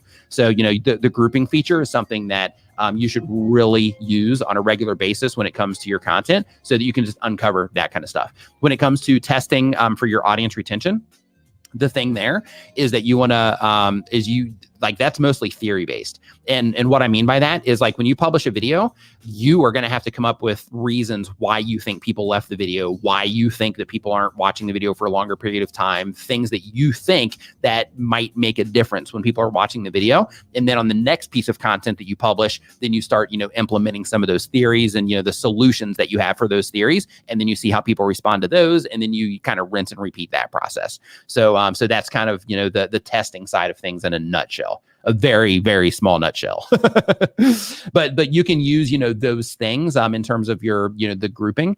You can use that, to uncover all kinds of crazy stuff. So like, for example, let's say in your videos that you commonly, ask people to subscribe within like the first minute of your video. One thing you can do is you can group together like, hey, these are all the videos where I ask people to subscribe in the first minute. These are all the videos where I ask people to subscribe at the end. And then you can look for things like, okay, is there like an impact that I can tell is there anything glaring at me in terms of, these videos people don't watch as long, these videos people subscribe to more than these videos, those types of things. You can do that. You can test calls to action in terms of the ways that you ask people to subscribe. If you connect grouping, and then you can cross-reference like Google UTM links, if you want to kind of go, kind of high level with it, then in that case, you can also test different calls to action to try to get people to your website, and then cross-reference through your UTM link in your Google Analytics, not your YouTube Analytics, but your Google Analytics. You can cross-reference what it is that you're doing in your YouTube content versus the traffic that's coming into your YouTube channel, that kind of stuff. So hopefully that answers your question. Because I wasn't 100% sure if it was based on, like just testing stuff, just putting stuff out there, or if it's testing stuff on your channel. So I hope I answered that okay for you. So let's see here. Next up on the list, we have Freedom Patriot Network. It says they upload when they have time. And the type of channel is sharing the truth with the world. The goal of the channel is hope to learn more each time and watching help videos. Question, does YouTube record 72-hour live streams? Yes. Or you know what? They record them. What's the thing? So 72 hours. Yeah. So I think, yeah, you know what? I would actually have to update myself on that again. Cause I know like on Owen's stream, we stopped those at 12 so that we could get the replay out of them. So we stopped it a little bit before the 12-hour mark. But I'm not sure. I know that like I've done some like 24-hour live streams and stuff like that on like on like other channels. And like with those, like once those are down, like those are down, like, I don't get anything out of those, but those run for like, months or, a year, in one case. So, so because of that, I'm not certain, on that one. So I would just go dig into like the Google help pages and see if you can uncover that one. I apologize for not having the answer there. Don't know everything. So, Sheenik Taro says, why does YouTube keep spam account and delete real people account? Like I see so much bots, yet they have time to delete real creators. It's automated. So it's not that they have time, it's just automated. So what happens is real content creators, they'll just get caught up to where they'll be doing some type of activity. Like, for example, one of the things that happens a lot is I'm sure that everybody here's seen it in their videos. If not, you will, to where, you'll have people in the comment section trying to get subscribers, so blah, blah, blah. And basically what happens there is they'll just have like the same message that they'll just copy and paste. And they'll just put it in all these comments all over YouTube. And when those people are doing that, it's repetitive, unwanted content, which is also defined as spam according to YouTube. And since they are essentially spamming YouTube, then, they get their accounts deleted for it. Like they're just trying to get subscribers, but they're doing it in an inappropriate way. And since they're spamming the platform, then YouTube ends up, canning their channels. So that's an automated thing that happens. So when it comes to the bots, right now, the bots that you're seeing, they're just flying under the radar, but YouTube eventually will, pick up on them being bots. And they'll eventually delete those bots as well. So, so it's not that they have time; it's just that it's all automated. So it's computers, essentially artificial intelligence that's actually looking at all this stuff and it's making those initial calls. So when it comes to the people, to the actual content creators, then in that case, it's up to the content creator to make sure that they dispute it, that they are hitting up like Team YouTube on Twitter, that kind of stuff, in order to to try to get it all under control. Let's see here. So Psycho Nation, hey dude. So I have horrible news for you, by the way. So basically, and I mentioned this at the beginning of the live stream that we did on Thursday. But that live stream, I actually did not hit the record button. So I found that out when I went in to look to see the record, to upload the recording. So I'm going to have to just like look at it again. Maybe I'll just do a screen recording looking at it and I'll just upload it into the group that way, in order to make sure that you get that information. So thanks for bringing that up, by the way. And if you could mention that again inside of the Facebook group, just so that I can make that reply there as well. And so it's at the top of mine, so I can make sure that I do that for you this coming week. Let's see here. So as we keep on going and running through the list, we've got Magic Flying Potato, my man. Okay, so let's see here. So Magic Flying Potato says it's a gaming help channel, how-tos, how-to, and tutorial videos. The goal of the channel is to help people with survival gaming style games. Question, making a thumbnail without repeating video title. I'm hitting the mental block wall when creating thumbnails and the info placed on them. I struggle with not repeating the same info placed on the thumbnail that is in my video title. For example, gaming title, walk through the pond lab and grounded. Now for the thumbnail, I place a picture of the pond lab and place pond lab in the text of the thumbnail, which I've been learning more and more, that the wording should be different than the title, how to get past the hurdle of not repeating title in the thumbnail. Okay, so there's a difference in repeating the title versus just putting some focus words. So in that case, if Pond Lab, because I'm not sure what that is, I don't play that game, but like if Pond Lab is the thing in terms of the words that you're going to use in your thumbnail, it's going to help the viewer potentially identify that that's something that they might be interested in. Then in that case, just using those 2 words, perfectly okay, because your title is actually, you know, more in depth about like what exactly it is that you're doing with Pond Lab. So because of that, like just using, you know, like the 2 words, that's perfectly fine.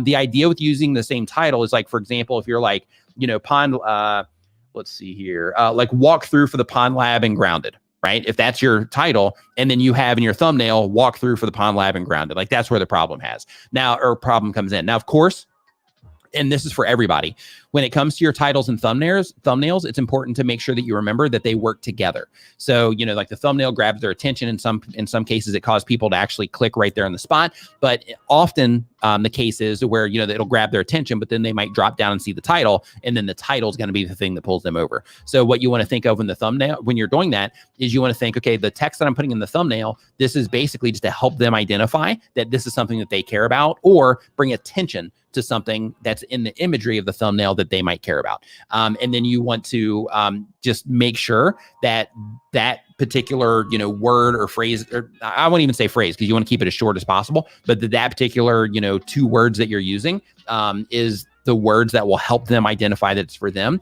So like, for example, if Grounded is the name of the game, then Grounded might be the thing that you want to use, or just experiment with. Like try one thumbnail with Pond Lab, try another one with Grounded, and, you know, with a little arrow going down to something that you're showing. Maybe it's the Pond Lab. I'm not sure how that's expressed through the imagery, but basically do that kind of stuff and then test it and see, you know, which one of these is grabbing, you know, the attention for the people that you're trying to reach. But that's the thing that you want to think about with the thumbnails. Let's see here. Coin Crew, thank you for the super chat. I appreciate it. Says, been on YouTube for 1 year now, and we do coins. Listen to you when I can. I've gotten a lot of help from your videos. Thank you so much, and keep on keeping on. I appreciate the kind words. I appreciate the super chat, and I'm glad that you are enjoying your time on YouTube as a content creator. Next up on our list, super chat, we have Low Key Bree. Says, how can you grow a unique and not too popular channel? I collect random early 2000s, late 90s collectible items and toys. Also, is there a right way to go about reaction videos without getting copywritten?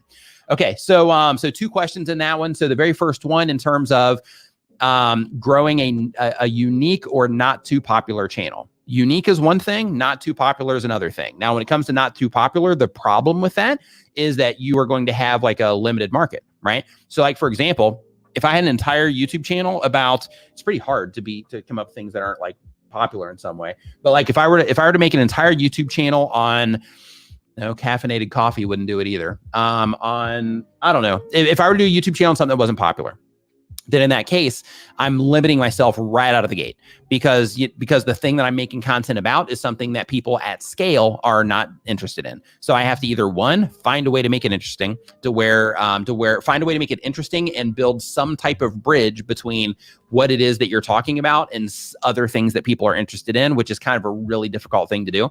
But you have that approach, which I wouldn't take. But then you have the what was the other side of that? And then you have the unique. Now, if it's unique, then in that case, if it's unique and not too popular, then you're still kind of in that same boat. But if it's just unique by itself, then in that case, you want to try to include things that people are interested in at scale to help you bring attention to what it is that you're doing.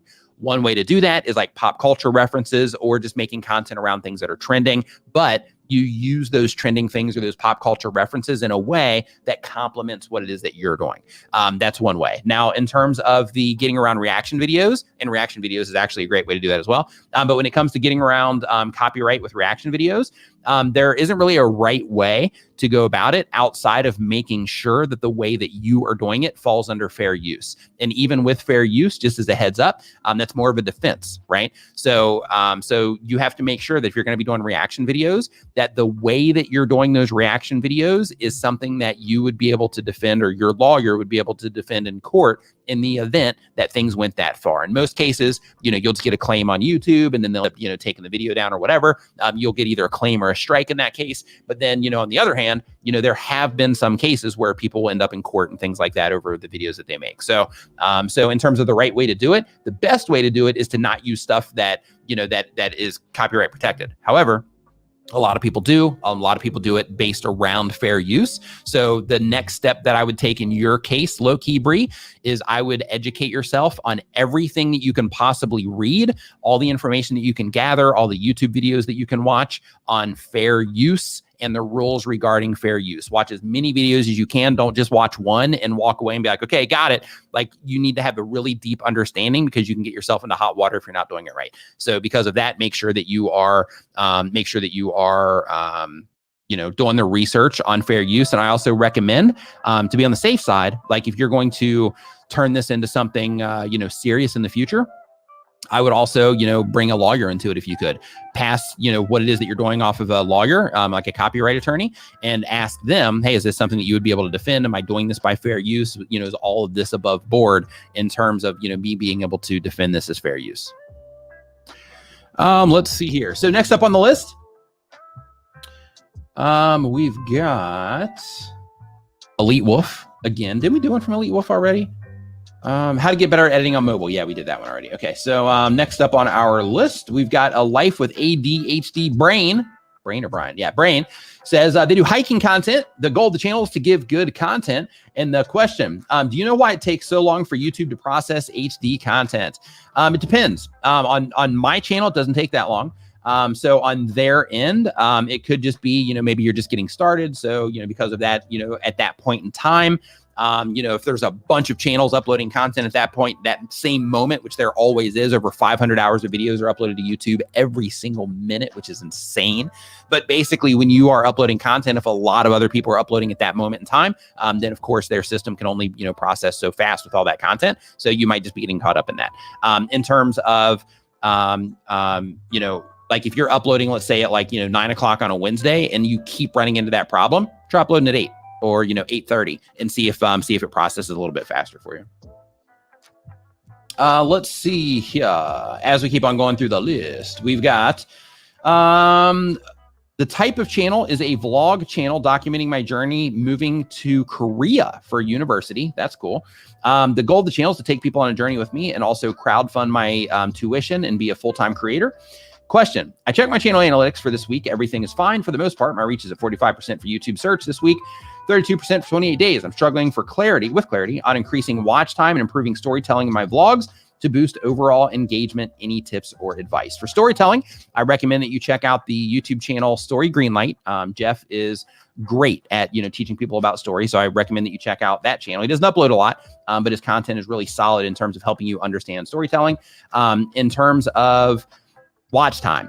So watch time, if you're talking about from the video perspective, then in that case, you need to, getting people to watch longer. Then in that case, you need to make sure that you are paying really close attention to how people are responding to your content. YouTube gives us something called an audience retention report with every single video.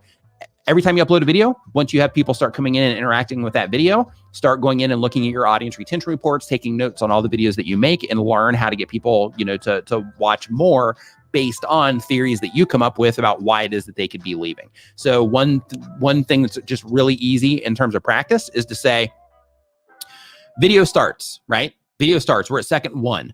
So as soon as they get past this for a second and they start hearing something, seeing something, all of that, like, what is it that I'm doing in this part of the video that would make this interesting, exciting, informative, interesting, that, for the potential viewer, that would start to create some type of curiosity gap, anything like that. As we start getting into the content, let's say you're past the first 15 seconds, then in that case, what is it about this next 15 seconds that would matter to the people that are watching? Another 15 seconds, same exact thing, 30 seconds, as you're going through the video, just start thinking like, is this particular part important to the viewers? Is this something that adds value to the viewer, something that adds value in terms of the story that I'm creating with this content, something that's required for the information that I'm sharing? You want to think about those types of things. But the idea is just to go into your audience retention reports, look for fail points, and then make theories around what it is that you think could be causing people to leave those parts of the video, and then experiment with future content on trying to patch those holes. Let's see here. Next up on the list, I want to say welcome back, Roger Wakefield. What's up, man? Hope that you are doing fantastic.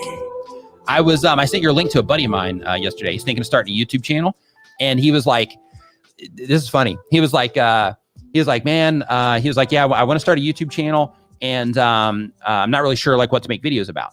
So like initially he was like, "Yeah, I'm not, I don't have all the like, tech and all that stuff, and I don't really want to make like tech videos."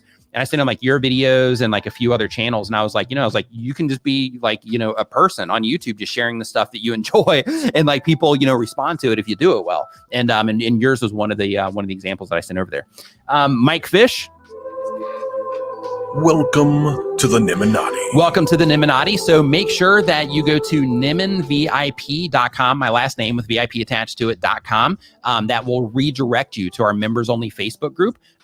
When you hit that page, make sure you fill out all the information on the way in, because that's how I verify that you are a member. And I'm actually going to go down to member requests here. All right. Yeah, and I might see it come in. I might be able to do this actually like while we're live here too, in terms of just letting you in. If not, I'll let you in after this. I'll let you in after the stream. Okay, so as we keep on going, let's see here. Next up on the list.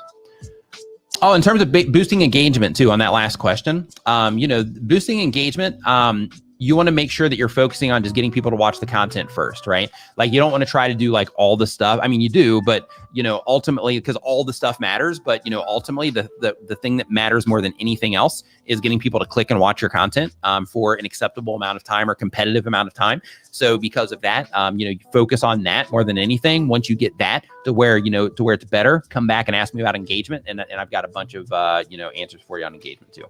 So Cooper Music Page says they do guitar and music. The goal of the channel is to be the #1 stop for all things guitar, theory, lesson tips, songs, gear, and techniques. I love that you're like, #1. I want to be the #1 spot. Absolutely love it. So the question, looking at trends and what performs well for my channel, what % of my videos should be proven performers, and what should be experimental content to find other well-performing content? So I would just go with the good old-fashioned like 80-20 rule.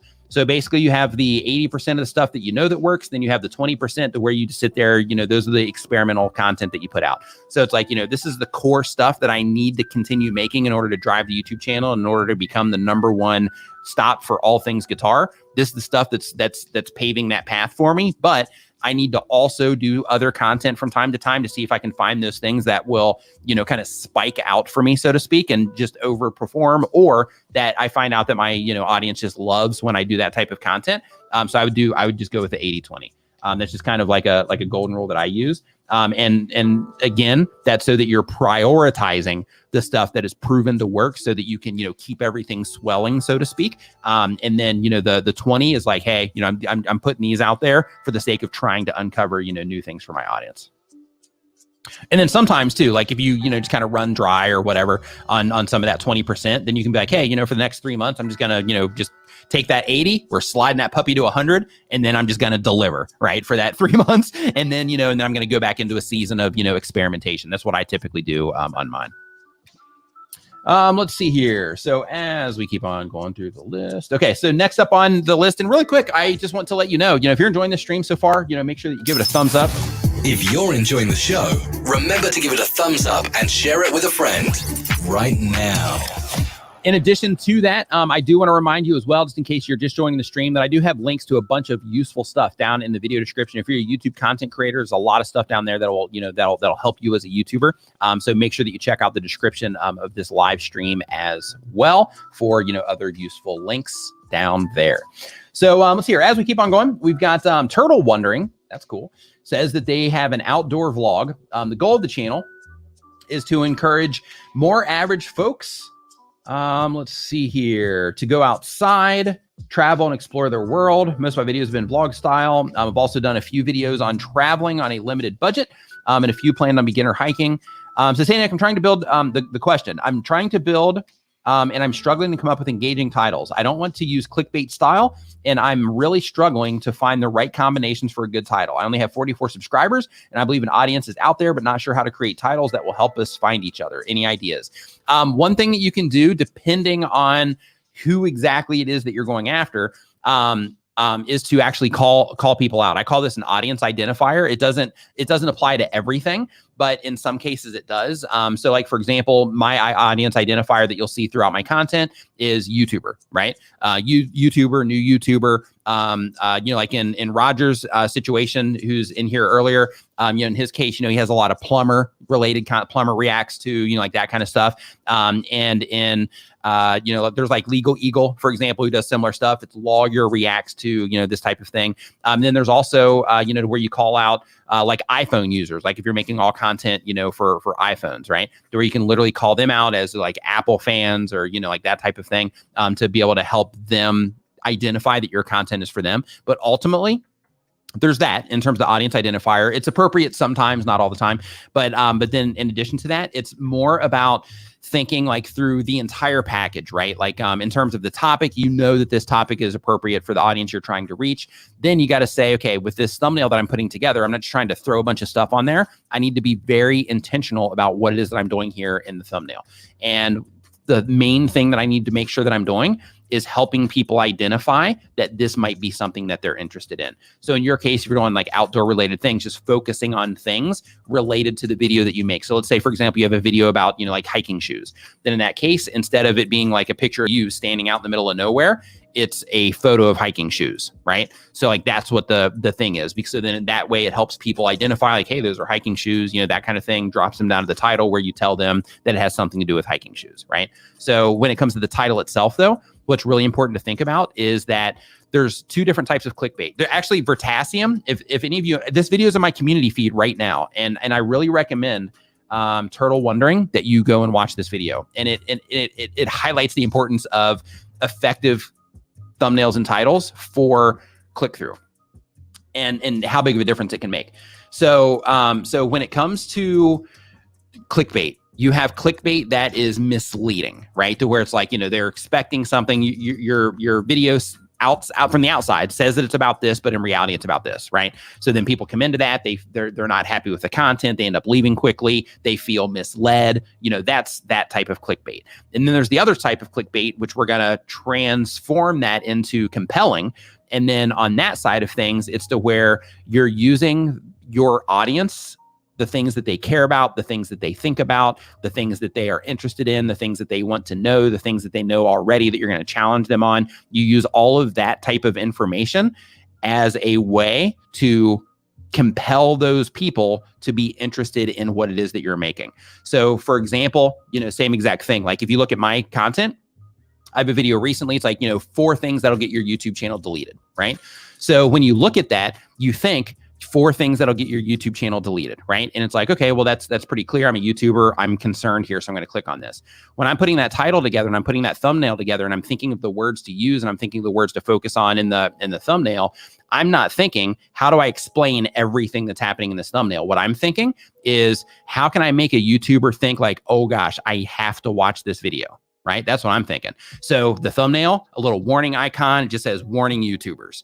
Right. So then that way it's like, uh-oh, got my attention. Right. I'm a YouTuber. Like, well, what's going on? And then, drop down to the title, 4 things that'll get your channel deleted. Don't want my channel deleted. I'm watching this video. Right. So, using all of the things that, that your audience cares about, to be able to connect with them is another way to do it. So you have the audience identifiers, you have, getting at them psychologically through what it is that you're putting. And then you also have the other thing. The other thing is by simply going to YouTube search. And this is like the low-hanging fruit, the easiest thing to do. So you go to YouTube search. Let's say that you're making a video about hiking shoes. Let's say that we're doing that again. Or in your case, because more of your context here is you said, encourage more average folks, especially people of color, large bodies, and those who may be a little older to go outside, right? So then in that case, you can do things like this. You can go to YouTube search and you can say, like hiking shoes for larger bodies, or larger hiking shoes for, if it's like overweight, if that's the thing, then it'd be like, for, best shoes for, best hiking shoes for overweight people, or something like that. And then you're going to see, when you start typing in like hiking shoes and you start typing in some of the other language that you just used here in your question, then what you're going to see is YouTube is going to suggest a bunch of ways that people are looking for what it is that you're making. And then you simply just take one of those and you're like, hey, this is what my video is about, or this is what my video is going to be about. It's best to do this before you even make your content. But you say, this is what my video is going to be about. I'm just going to copy that right out of YouTube search. And then I'm actually just going to place that right into my title. It's a win if I can add something more compelling to it, or if I can leverage my thumbnail for the compelling side. But that's the low hanging fruit, easiest way to do it in terms of, like, hey, I'm trying to put a title together. I haven't really learned yet how to, structure titles and how to really grab attention through a title. So therefore, I'm going to just copy and paste very specific things that people are searching for. So hopefully that helped. Let's see here as we keep going. Let's see here. L&D Holmes says, can you use storytelling in a how-to video to make it more interesting? If so, any tips? Hey, I'm going to bypass this question and I'm going to send you straight to a YouTube channel called Film Booth. So Film Booth, right? My approach with my YouTube help content is like, I just want to share with you the information that you want to know, right? Like that's my approach. The Film Booth content, or the Film Booth channel, he's doing some awesome stuff. He's like changing the game here in the YouTube help space. So basically, with his content, he mixes in like heavy storytelling, production, because he's got like a film background, apparently, I'm guessing, I don't know, because the Film Booth, that's what makes me think that.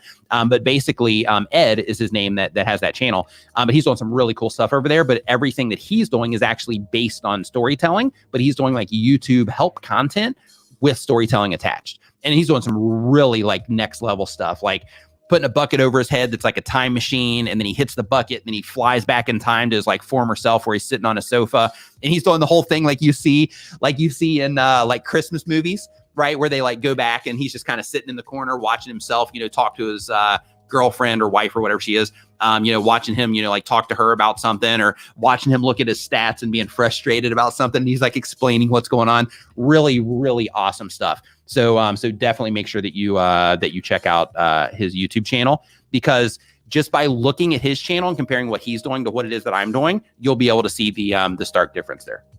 He's actually inspiring me, because I'm like, man, this stuff is so cool. He's got to have so much fun putting this together.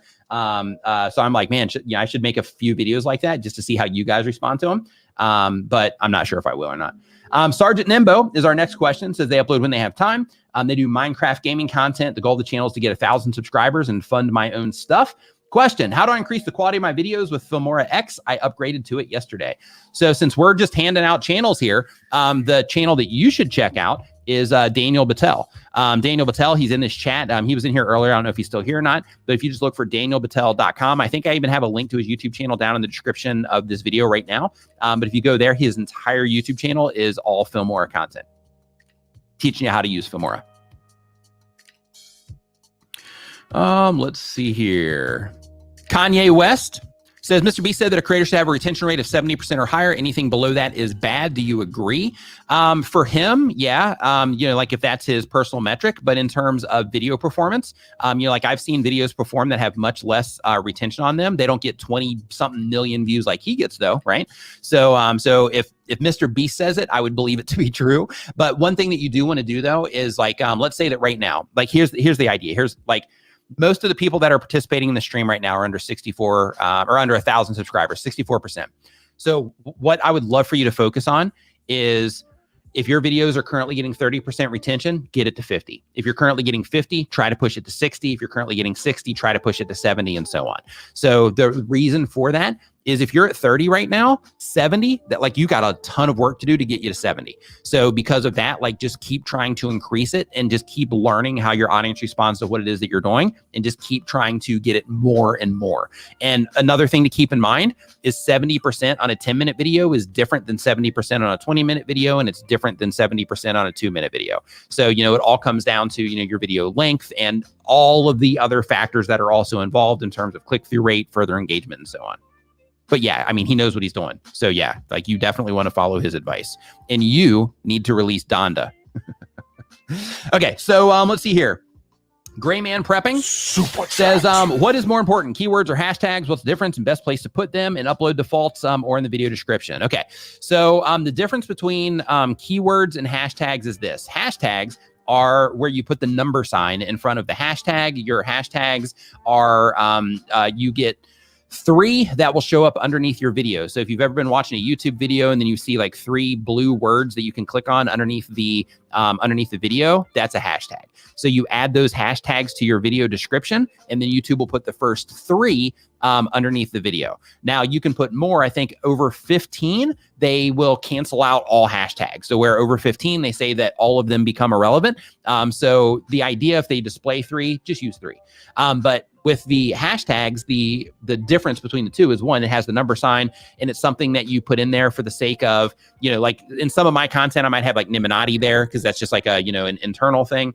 And then in some cases, people will also use it to leverage popular hashtags for traffic. So if you make a video about, a specific thing, and you explore the hashtag for that, and you find that, like, hey, there's a lot of, good videos here for this hashtag. People are looking for this hashtag a lot. Then in that case, adding that can help you, pull some traffic from that hashtag, because hashtags do have search results pages. Now, keywords, totally different thing. So with keywords are what you add to your title and your description to help YouTube have context to what your video is about, and also to help viewers who you're trying to reach also understand what your video is about. Keywords essentially come from like the web world, like the, like search engine world, in terms of, you want to make sure that you have specific keywords or keyword phrases in your like blog titles and things like that, so that, Google's system and YouTube system as well, so that they can have context to what's going on. So they know that when people put in a specific search query into YouTube search, that this is what this particular video is about. So for example, you have Gray Man Prepping. So since you have a prepping channel, let's just say that you have, like how to can food, right? We'll just do that one. So a keyword would be, canning, canned food, canning food, canned food. Those would be keywords. Food could technically be a keyword, but when you start getting more specific, that's called a long tail keyword, or long tail keyword phrase.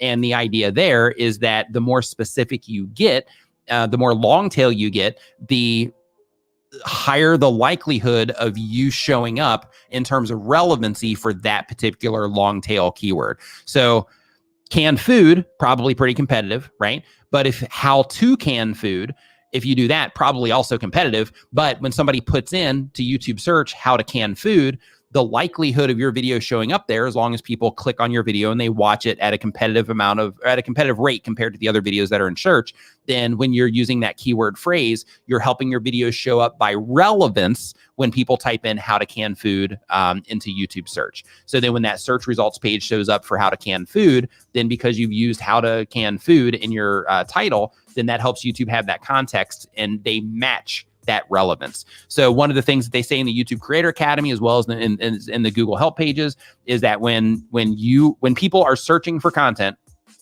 on YouTube, that the search results, the first thing they look for is relevancy for the query. So what that means is that if you put in, how to can food, people are looking for how to can food, the likelihood of you showing up somewhere in search is going to be higher. Now, the other place where keywords work is, let's say that you are, let's say that you make a video about an iPhone, right? And in your case, you're on prepping content. So in that case, it would be like, iPhone apps for preppers, something like that. But another thing with a keyword is, depending on your title, depending on the topic of your video, you can also kind of multi-layer stuff. So like in that example, if it was like, iPhone apps for survivalists or preppers, whatever, then in that case, you actually have like iPhone, you have iPhone apps, you have iPhone apps for survivalists or preppers, you have preppers, you have survivalists, to where it just kind of stacks up in terms of the things that you could show up for. But at a higher level, it's more about helping the people that you're trying to reach on YouTube. Like when you show up on a homepage, helping them say iPhone apps for preppers, right? So then it's like, hey, I've got an iPhone. This is an app, and then it's for me because I'm a prepper. So then, that keyword or keyword phrase helps the person also identify that that's what your content is about. So keyword phrase is kind of like two-pronged in terms, or a keyword or keyword phrase. It's two-pronged in terms of, You use it for relevance if you're trying to get your videos to show up in search. And then you also use it as a way to help people connect with things in terms of the way that they're thinking about them and the things that they're interested in. So, iPhone apps, iPhone apps for preppers, survivalists, that kind of stuff. So hopefully that makes sense. Okay. So next up on our list, we have Andrew Billy Plays says they do gaming content. The goal of the channel is I want to inspire and help people. And the question, I just got 1,000 subscribers today, and any more tips to get 4,000 hours of watch time to be monetized? High five and fist bump to you for crossing 1,000 subscribers on your YouTube channel. So, so when it comes to getting more watch time, so the very first thing, of course, I saw a super chat here that I didn't get to, and I will get to you right here in a second, Gillian. But when it comes to the watch hours, one of the things that you got to think about is, one, a lot of watch time is going to come from people just enjoying your content, right? Like that's where the big wins are. But then from there, the easier you make it for people to find more of your content, the easier you make it to get more watch time on your videos, because then the easier you make it to turn one view into multiple views, for the viewers that are interacting with your content. So what I mean by that, make sure that your channel page is structured properly based on, like, make playlists. Add those playlists to your channel pages sections based on the things that people come to your YouTube channel for, the things that you think people come to your YouTube channel for, or organized in a way to where you're like, yeah, if people come here, this is going to help them find the content that they care about the fastest, right? So you want to make sure that you're doing that. In addition to that, you want to make sure that you are using playlists, that you're linking to playlists in your end screen. You want to make sure that you're linking to playlist in your pinned comment. You want to make sure that you're linking to playlists in your video description as well, to relevant content. What I mean by that, since you're doing gaming content, if you have a video on, like a new Fortnite update, then in that case, the things that you are linking to are also, related to Fortnite content. And you want to think, okay, the person that's watching this video about the update, like, what else would they find interesting? So if you have a thing on your channel about, where to find specific, chests and things like that, then, that might be the thing that you link to in your pinned comment, your description, and in your end screen to try to get them to watch that video, right? So, so the idea is to just make it easy for people to find more of your content. And of course, like, make sure that people enjoy the content that you have, which I'm sure you're doing already. You got 1,000 subscribers. Of course you're doing that. So, okay. So, Gillian Berry, sorry it took me so long to get to this one. It's been 50 minutes and 47 seconds since you posted this. I massively apologize for the delay. Says, do you recommend responding to every comment? What about negative comments? Do you ever delete them or respond to them? So if you are wanting to grow a community, in terms of, people that are coming back to your channel on a regular basis, that kind of thing. I mean, people will do it anyway, just because of the video content. However, like, it's just a cool thing to do, like, in my opinion. So, so I try to do everything that I can to make sure that comments that, when people are commenting, when you guys are commenting on my YouTube channel, that you get a reply. At the very least, I make sure that you get a heart. And the reason for that is because you're taking the time to scroll down and leave a comment. And the least that I can do in return is, read that comment or acknowledge that comment, in terms of like, yeah, I saw this, thanks for the comment type of thing. So for me, answering comments is a really big deal. I prioritize that in terms of, some of the things that I make sure that always happen on my YouTube channel.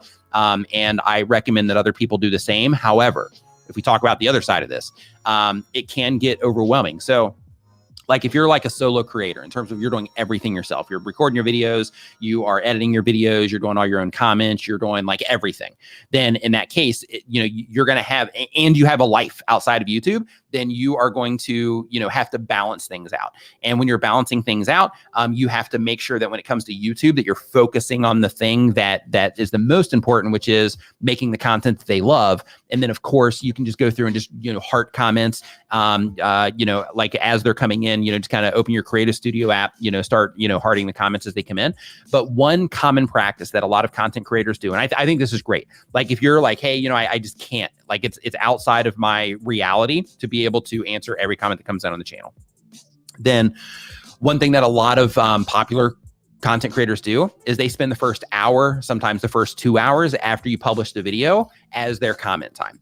So it's like, hey, in this first hour, this first 2 hours, if you're somebody that comes in and watches the content quickly, then, we'll interact, we'll interact in the comments. And then after that, then, that interaction kind of falls off, and then you just kind of answer, the ones that you can, when you can, through your app or something like that. But in addition to that, just a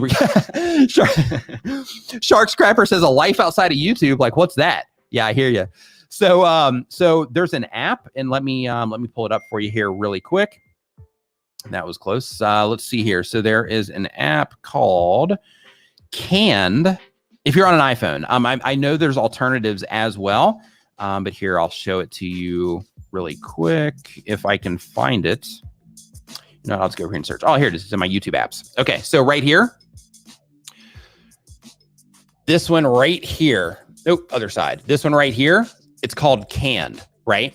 And with Canned, if you get a lot of similar comments, a lot of comments that are, where you're answering a lot of the same things a lot, you're saying thanks a lot with like a string of emojis, things like that, then you can actually set up, canned responses.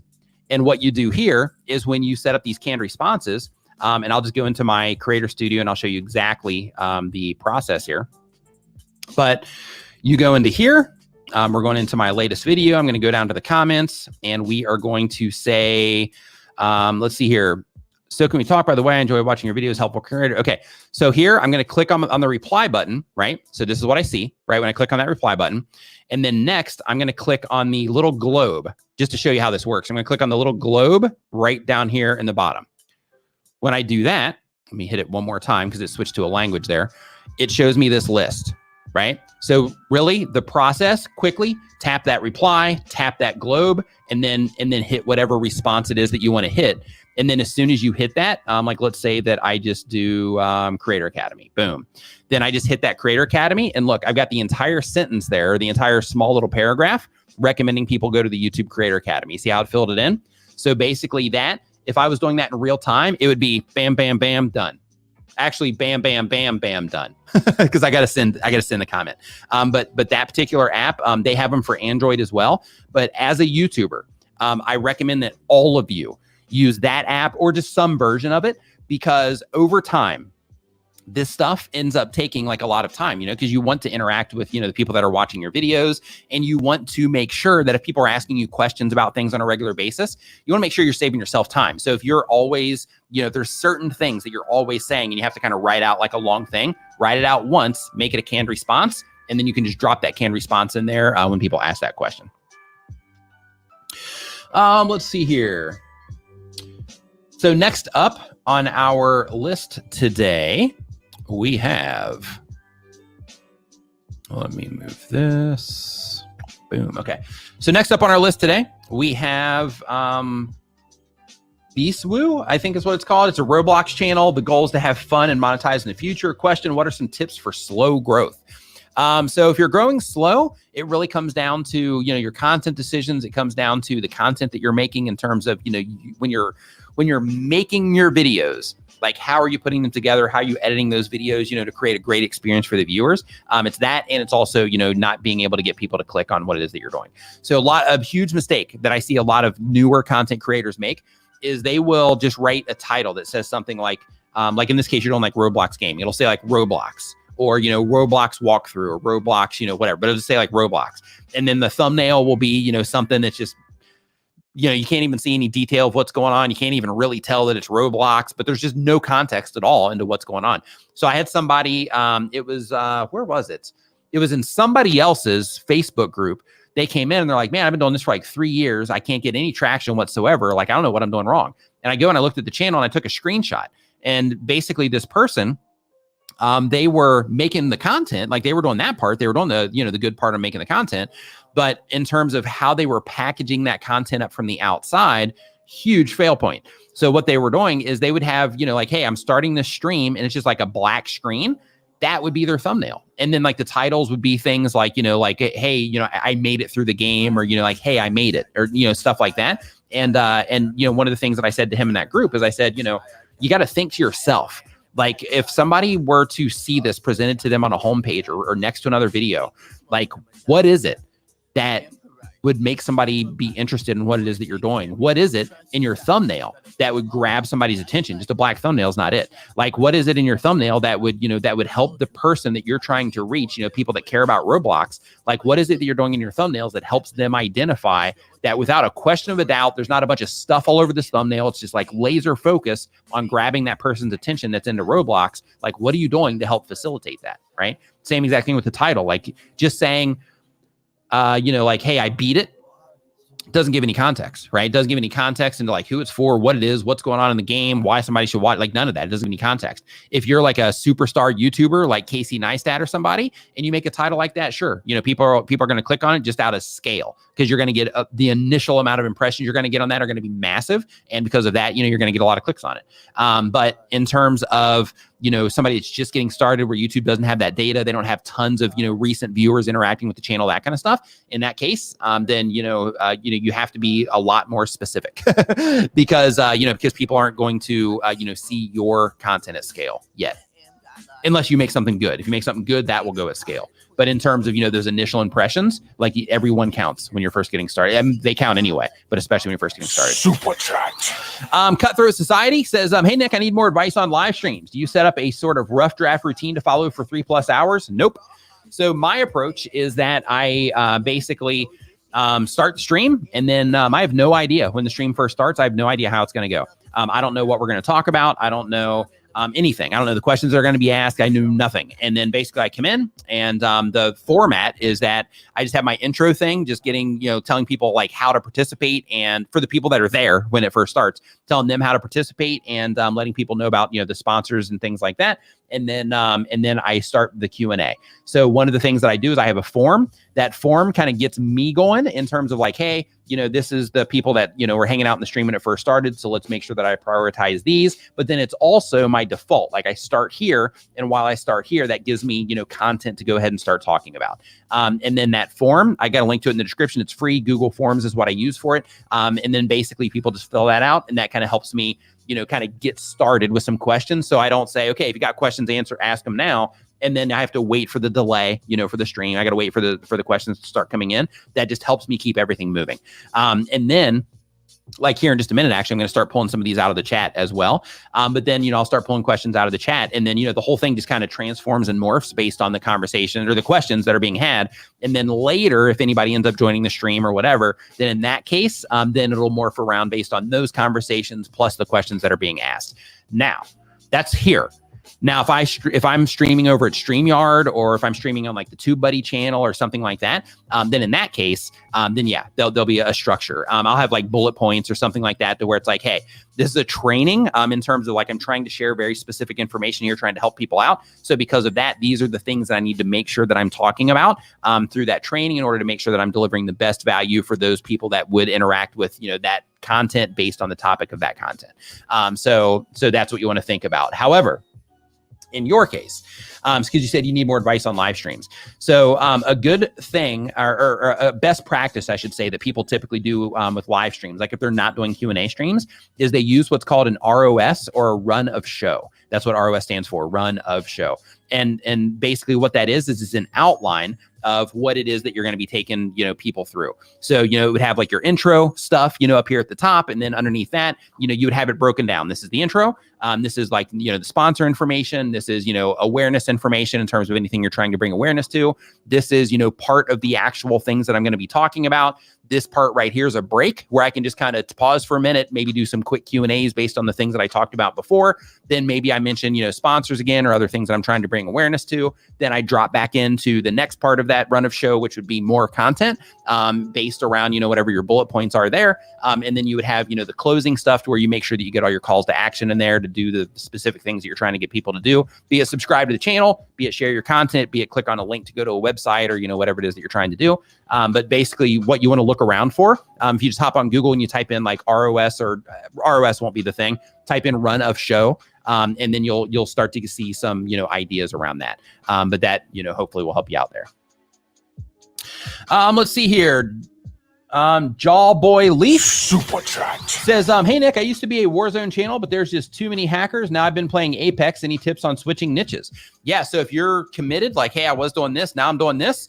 Then in that case, like, you've already committed. So you just keep staying your path. One thing that you got to make sure that you're keeping in mind though, is if you have like a lot of content that is not relevant to the new thing that you're doing, once you start getting some traction Once you start getting some traction on the new direction that you're going, then in that case, if you have any, videos that are driving a lot of attention to your channel now, that's just not a good fit for the new content, which means they're not really going to respond to that new content. If you know you're not going to make any of the older content, again, any of the Warzone stuff, then in that case, you want to start, kind of unlisting those because they're bringing in the wrong people for the new stuff that you're doing.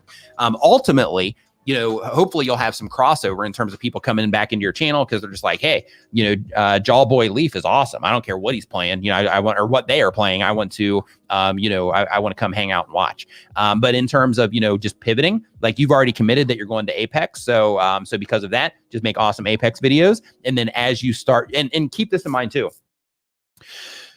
make sure that you're interlinking all of your Apex videos as well through playlists in your end screens, in your descriptions, pinned comments, that kind of stuff, so that you can try to get people watching more of those videos, when they come in for those Apex videos so that they can see more of your content being recommended to them later.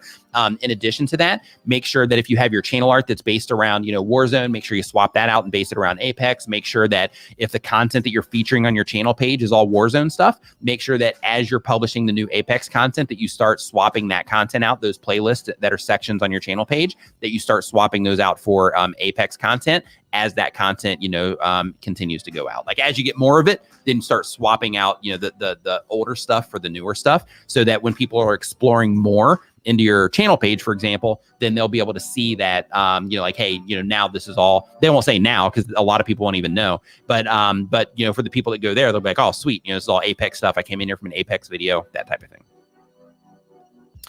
Let's see here.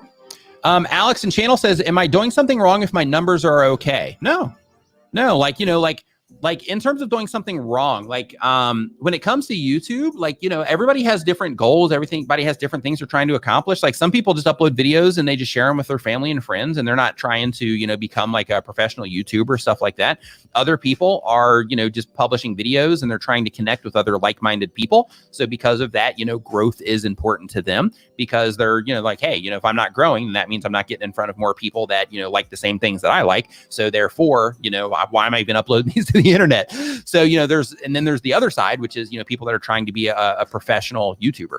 So, when you're trying to do this stuff professionally, your approach is going to be different than if you're somebody that's uploading content, for the sake of growing a community, or if you're somebody that's uploading content for the sake of just sharing it with, family and friends and that kind of stuff.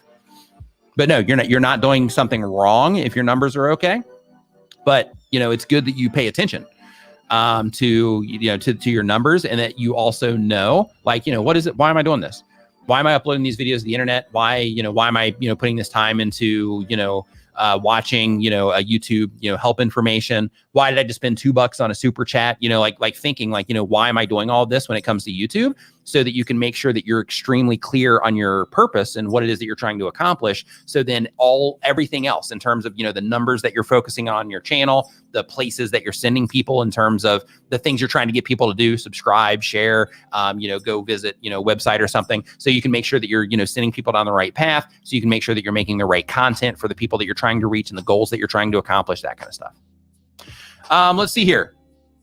Arjuna J says, hey, Nick, how to know if the niche that I chose is sustainable and has enough content for the future? What happens if I run out of ideas in my own niche? What I recommend that you do, and this is what I recommend for people that are starting new YouTube channels as well, is there is the like, hey, I've got all these ideas in my head. That's what people will say. And then like a month later, they'll be like, oh my gosh, I can't come up with an idea for a video. So what I recommend is that you list out, like right now, if you publish, 52 videos out of the year, right now, like while you're listening to this live stream in the background, grab a pen and start writing down video ideas based around the type of content that you make. Just brainstorm. Just try to think of anything that you can possibly think of that you would want to make a video around based on the type of content that you make, but write down like 100 ideas or 104 if you put out 2 videos a week, and just go ahead and just get those ideas out. That doesn't mean that you're going to make those videos. It doesn't mean that you are, that you like have to go through that list and, make every one of those. The exercise is simply to make sure that you're thinking through like, hey, these are all the different types of things that I can make videos about. These are all the different ways that, that I can, present this information. These are all the different things that I can do. So that you go through that exercise just to make sure that you, can come up with, a lot of those ideas. And then once you run out of ideas, once you're like, hey man, I can only get to like 25, I'm stuck. Then in that case, that's where you go to like YouTube autocomplete and you start typing in things that people are looking for, or you start typing in, information around the type of content that you make, and you see what other people are looking for, and then you start adding some of those or being inspired by those in terms of, different video ideas. That's when you go and look at other channels in your space and you see like, hey, they're making videos like this. I could do a spin-off on this one that would be, maybe a contrasting idea. Maybe I go a little bit more in depth. Maybe I share the information in a different way. Like that type of thing, to where you can also use some of the channels in your niche for inspiration on ideas. YouTube actually recommends that as well. But basically, like the idea is just to, go ahead and get it out of the way now in terms of like, hey, I'm just going to write down a bunch of ideas and just make sure that this is something, sustainable long-term.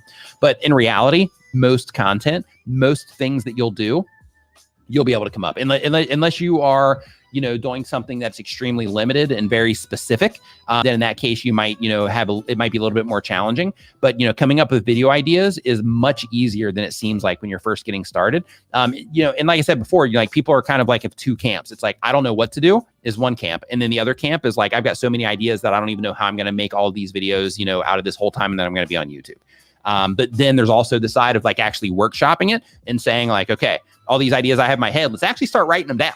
Let's start getting these out of my head and onto paper or into my, computer or my phone or whatever. Let me start getting some of these ideas out to make sure that, that all these ideas that I have are actually as many ideas as I actually, think there are. Let's see here. If you're enjoying the show, remember to give it a thumbs up and share it with a friend right now. So Alex and Channel says, I started over 1 year ago and I have, when you have time, just take a look at my channel just to understand if it's okay or I'm doing something wrong. So Alex, I'm not looking at channels today. The only place that I look at channels right now is in our members only group. Over on Facebook. So with that, it's only for channel members. And basically how that works is there's a post in there and there's a big long queue in that post. And basically I go in every single week and then I just start where I left off. Then I'll start going through channels. Last week, actually, we ended up spending almost the entire time on one channel. And then we actually moved in. Just based on some stuff that we were talking about, we actually moved from that one channel into YouTube Analytics, and I showed them a bunch of cool stuff in YouTube Analytics too. But basically, like the idea though is just make sure you get in that queue if you do that, so I can look at it once we get to it. Magic Flying Potato says, does merging two playlists mess with the end screen of older videos that were linked to one or the other playlist being merged?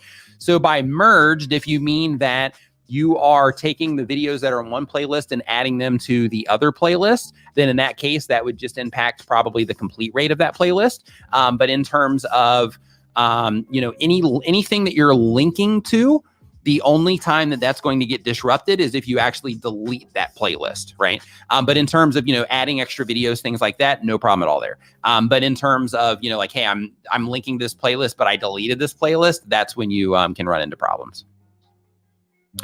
Tony Skittle live streams. Thank you for the super chat. I appreciate it. The kind words as well. Okay, so as we keep on going through this list here, what are the colors for on your keyboard? So this is this is from Editor's Keys. This is the keyboard from them. I've got another one over there for Logic Pro X. Here, I'll actually grab it real quick. If you're enjoying the show, remember to give it a thumbs up and share it with a friend right now. I'm sorry, I can't because it's actually, that one's plugged in USB because it's a backlit one. This one is the Bluetooth one. So if I want to unplug it, I can. But basically the colors on the keyboard, this keyboard, it's from editorskeys.com is the name of them. But basically these are all color coded based around shortcuts in Adobe Premiere Pro. So in addition to the colors, there's also little icons here. So in addition to the colors, there's these little icons on here as well. And you can see on those icons, it's things like, quickly switching to like the hand tool, marking a clip, zooming in and out, like that kind of stuff to where, and I'll just kind of pan it across this way as well. But basically the thing is it just makes it easy to remember keyboard shortcuts. So instead of me having to like remember, you know, like, hey, click this and click this. Cause like I said earlier, like I've just recently just fully said like, hey, I'm not using Vegas anymore. I'm just going all in on Premiere. So because of that, this just kind of helps me, you know, make sure that I'm, you know, using the right shortcuts and clicking on the right things. Cause I can glance at it first. So that's what this is. Let's see here. So as we keep on going, we have Saddest Glens. What's up? Hope you're doing great. Says no subs added since a week. What is wrong? So so it could be the traffic coming into your YouTube channel. It could be that, you know, the people aren't, you know, the value that you're offering isn't, you know, crystal clear to the people that are coming in. It could be that you, like, I don't know what it is that you're doing on your channel. But it's also possible if you are somebody that is doing variety content in terms of you're not focused on a specific audience, you're just making a bunch of different stuff. It could also be that there's no clear value in terms of like, hey, I'm coming to this channel for this video. But, you know, I looked around and that person doesn't really have anything else that I care about. So I'm not going to subscribe. It can be that sort of thing. But, you know, if no subs are added in a week, it'll typically come down to, you know, you're just not getting enough views to be able to convert people based on, you know, what you normally get. And it could also be that just in some of the content that you're putting out, people just aren't responding to it, you know, because they just can't clearly see the value. It could also be that if you look in your audience retention, you might find that people aren't even making it that far into the video. And if they're not making it that far into the video, that means that even though you might have some views on the videos, that they're not making it that far, which means that they're not getting a lot of value out of what it is that you're doing yet, just based on the structure, maybe how you're getting people through the content, but they're just not seeing that value yet. And therefore they're not clicking on the subscribe button. Other things is also, you know, asking people to subscribe is also effective as well, but you want to make sure that you're doing that like later in the video until you get good at keeping people watching. Then of course you can experiment with putting it elsewhere. I mean, you can experiment with it at any time, but I'm just saying best practice wise to make sure that you're not, you know, kind of messing up your video by putting that subscribe call to action in the front. You want to make sure that you are, because there's right ways to do that and wrong ways to do that. And when people are first getting started, it's best just to focus on, you know, giving great content than it is trying to, you know, increase your conversions on subscribes and stuff like that. Because it's the video content that makes everything else happen. You know, people clicking and watching, that makes everything else move. So once you get good at that, that's when you start experimenting with, you know, where to ask and how to ask people to subscribe and that kind of stuff. Let's see here. Tommy T's Extreme Roller Coasters. Thank you for the kind words and thank you for the super chat as well. Massively appreciated, my friend. Let's see here. So as we keep on going through the list, let's see. I'm just making sure that I got all of these. Started a year ago. Merging to playlist. Many thanks. Okay. So let's see here. Next up on the list here, we've got Danny Najm. DannyNajm.com. Says, let's see here. They do comedy content. Goal of the channels to grow and continue making people laugh. And the question, how many YouTube videos is needed to be uploaded for YouTube to start pushing out your videos to a greater audience? That can happen with one video. That's actually one of the things in my myth video. So that can happen with one video. So basically when it comes to the videos, hey, Saddest Glens, I'm not reviewing channels here. I only do that in my members only group on Facebook. So if you are, I don't see the icon next to your name. But basically, when you are, if you're in the members group, I don't see the icon here, so maybe you join another channel or something. But in the members group, there's one post. And then basically on that post, you'll see a big queue of videos and the ones with likes on them. I started that about halfway through that list, but the ones that with the likes, those are where I'm at. The last like is the last channel. So the last like from me is the last channel. So basically you want to make sure that you add yourself to that. And then we get to it as we get to it, because I look at channels every week through the group. Sometimes we'll look at 4 channels. Sometimes we'll look at 1 or 2. It just depends on, you know, how deep we go with each channel based on what the creators, you know, needing help with. But in terms of how many videos uploaded for YouTube to start pushing your videos to a greater audience. So when it comes to YouTube pushing your videos to a greater audience, that doesn't happen. How it actually works is that, like I mentioned before, YouTube actually pulls your content for the viewer. Everything on YouTube is designed to serve the viewers of the platform, because the viewers are what make everything else happen. Those are the people that are watching ads. Those are the people that are watching all of our videos. Those are the people that are, you know, doing all of the stuff that makes YouTube be possible. So because of that, everything on the platform is catered to them. So what that means is when you publish a video, it's not that YouTube's system says, hey, let's just push this out in front of a bunch of people and see what happens. What the system actually does, and this is actually according to one of the guys on the YouTube search and discovery team that I had a conversation with at Dave & Buster's at the last vid summit that I was at. And basically when you publish a video to YouTube, what their system does is it basically detects based on, how people are interacting with YouTube, the content that they've been watching recently, the content that they've responded positively to recently, the content they've liked and haven't liked, the stuff they've commented on, the channels they subscribe to, this big list of stuff in terms of the things that they're looking for the users of the platform. And when your video falls into a criteria to where the system's like, hey, this video based on the topic of this video or based on what the system detects the video is about, because they're reading your videos, they're watching your videos, all that. So based on all of that information, it says, hey, this person that's on the platform right now would be a great fit for this video. So then it will show it on their homepage if they just logged on or they went back to the homepage if they're watching other videos, and it'll show it recommended next to or under if they're on a phone, under the video that they're watching, or maybe it'll end up in a next up spot, something like that. But what happens then is based on how people respond. So if people, are just don't click on your video when it showed up on their homepage, then YouTube's going to start slowing down the impressions on that video. An impression, just as a reminder, is when YouTube shows your content to somebody on the platform. That's what an impression is. So if people are responding positively to your content, this is why it's so important to make sure that whatever it is that you're doing, that you're helping people identify that your content's something that they're interested in.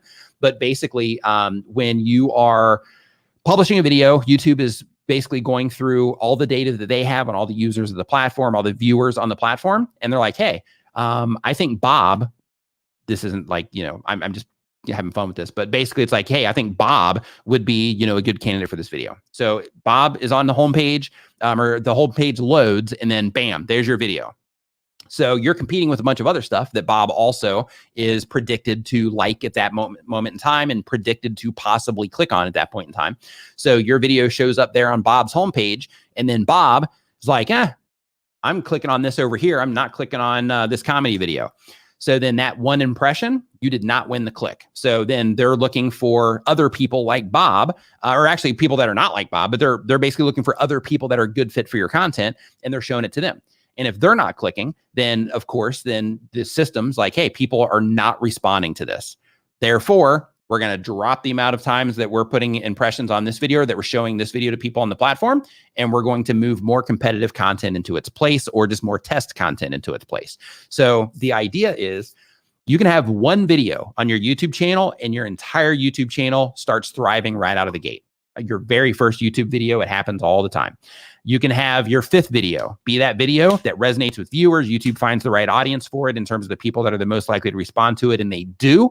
And then bam, your channel's off to the races. That happens all the time, every day on YouTube. Then there's the other side of it, to where people are publishing content. They can't really get their titles together. They can't really get the thumbnails together. They don't do everything they can to learn how to make better content for the audience that they're trying to reach. And, it takes them years to, get any type of traction, because they're just continuing to do the same thing that's not working, instead of saying, this isn't working, therefore I need to experiment. I need to, try new things. I need to figure out how to actually make this work, right? So it's not that you need a certain amount of videos for YouTube to show your content to more people. It's just that the videos that you do publish, people need to click on those videos. And when they click on those videos, they need to enjoy that content. They need to watch it for a competitive amount of time. They also need to do other things. For example, some of those people are going to need to subscribe. Some of those people are going to, need to comment. Some of those people are going to need to like the video. Some of those people are going to share the video, that kind of stuff. But basically the idea is you have to be able to get people to respond to what it is that you're doing. If you can't, it's not YouTube. YouTube isn't the problem. The problem is you, the person putting the content. I'm not calling you out. I'm just saying in general, right? The problem in that case is the person that's making the content. They can't get a response to what it is that they're doing. YouTube's showing your content to people. So what you want to do is, if you go into your YouTube analytics, here, I'll show you. Let me just pick a video here. If you go into your YouTube analytics, we'll just use this one, because it has a lot of impressions on it, just so I can clearly demonstrate this. If you go into your YouTube analytics, one of the things you're going to see is you're going to see this for each individual video that you publish, right? So what this is how many impressions that you're getting on the video. If you have a channel that is like brand new and you're pushing the content out there, people aren't responding to it that great, all of that, then the impressions that you have are most likely going to be relatively low if people are not responding to it. Like for example, here, I'll show you, because I've got a video that I published recently on my channel that people aren't really responding to. Let's see here.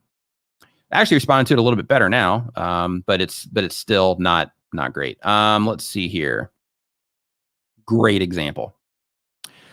Okay, so here, if I switch this one to like the last 90 days, so here, just because people aren't responding to it that great, you can see the impressions are just continually, you can see the impressions on this particular video are just continually dropping off, right? So you'll see, I'll experiment with the thumbnail. I'll get a little spike here, a little spike there. But then because the video content itself isn't that awesome in terms of just people, just didn't respond well to that video. I didn't put it together great.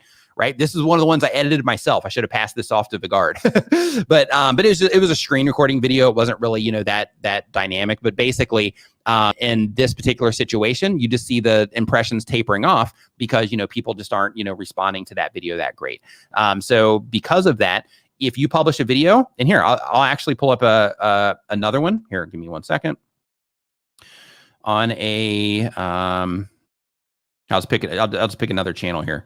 Let's do this one.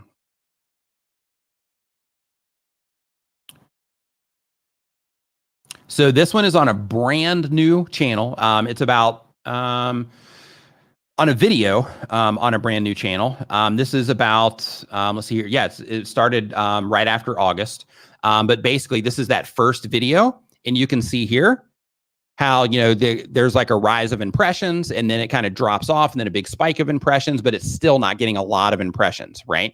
So in that particular case, that particular video just is not, it hasn't found its footing yet. So, that's perfectly okay because I understand how this whole thing works. But if you don't know how, all this stuff works, you'll see that sort of thing and you'll be like, oh my gosh, YouTube isn't showing my videos to people and stuff like that.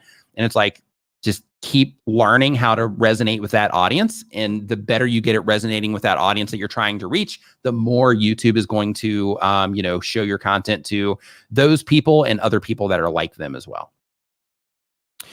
Okay, so let's see here. Next up on our list, current channel is on photography tips, and I completed 1 year. Nice. Yeah, photography tips, like that's easy because you can, like with that, you can have like some of your content that you target for search or even all of your content that you target for search. So then you can tap into that until you get good at writing titles and, making thumbnails that are more appropriate for like home pages and suggested videos. While you're learning how to make the better content that people respond to better and things like that, I would be going for long tail keyword phrases right now with your thumbnail photography or with your photography videos so that you can make sure that you are, giving yourself, at least some traffic source that you're able to tap into because YouTube search is like the low hanging fruit in terms of just like the easiest way to get views. Let's see here. So next up, we got Guardian Piplip. So hey, Nick, I'm trying to get my first 100. Any tips? So in terms of your first 100 subscribers, 100 views, if it is the first 100 anything on YouTube, here's what I recommend. Focus on Brian G. Johnson's in the chat right now. One of the things that he mentioned just a minute ago is skills for subs. Let me, I think he even has that shirt. I need to pick one of those up. Let's see here. I'm looking for it right now so I can put up on screen if it's, if I see it here. Still looking. Hopefully I get to it before the cutoff. Yeah, so I don't see it. But anyway, he made a post just a minute ago where he said, skills for subs. We were talking about something else.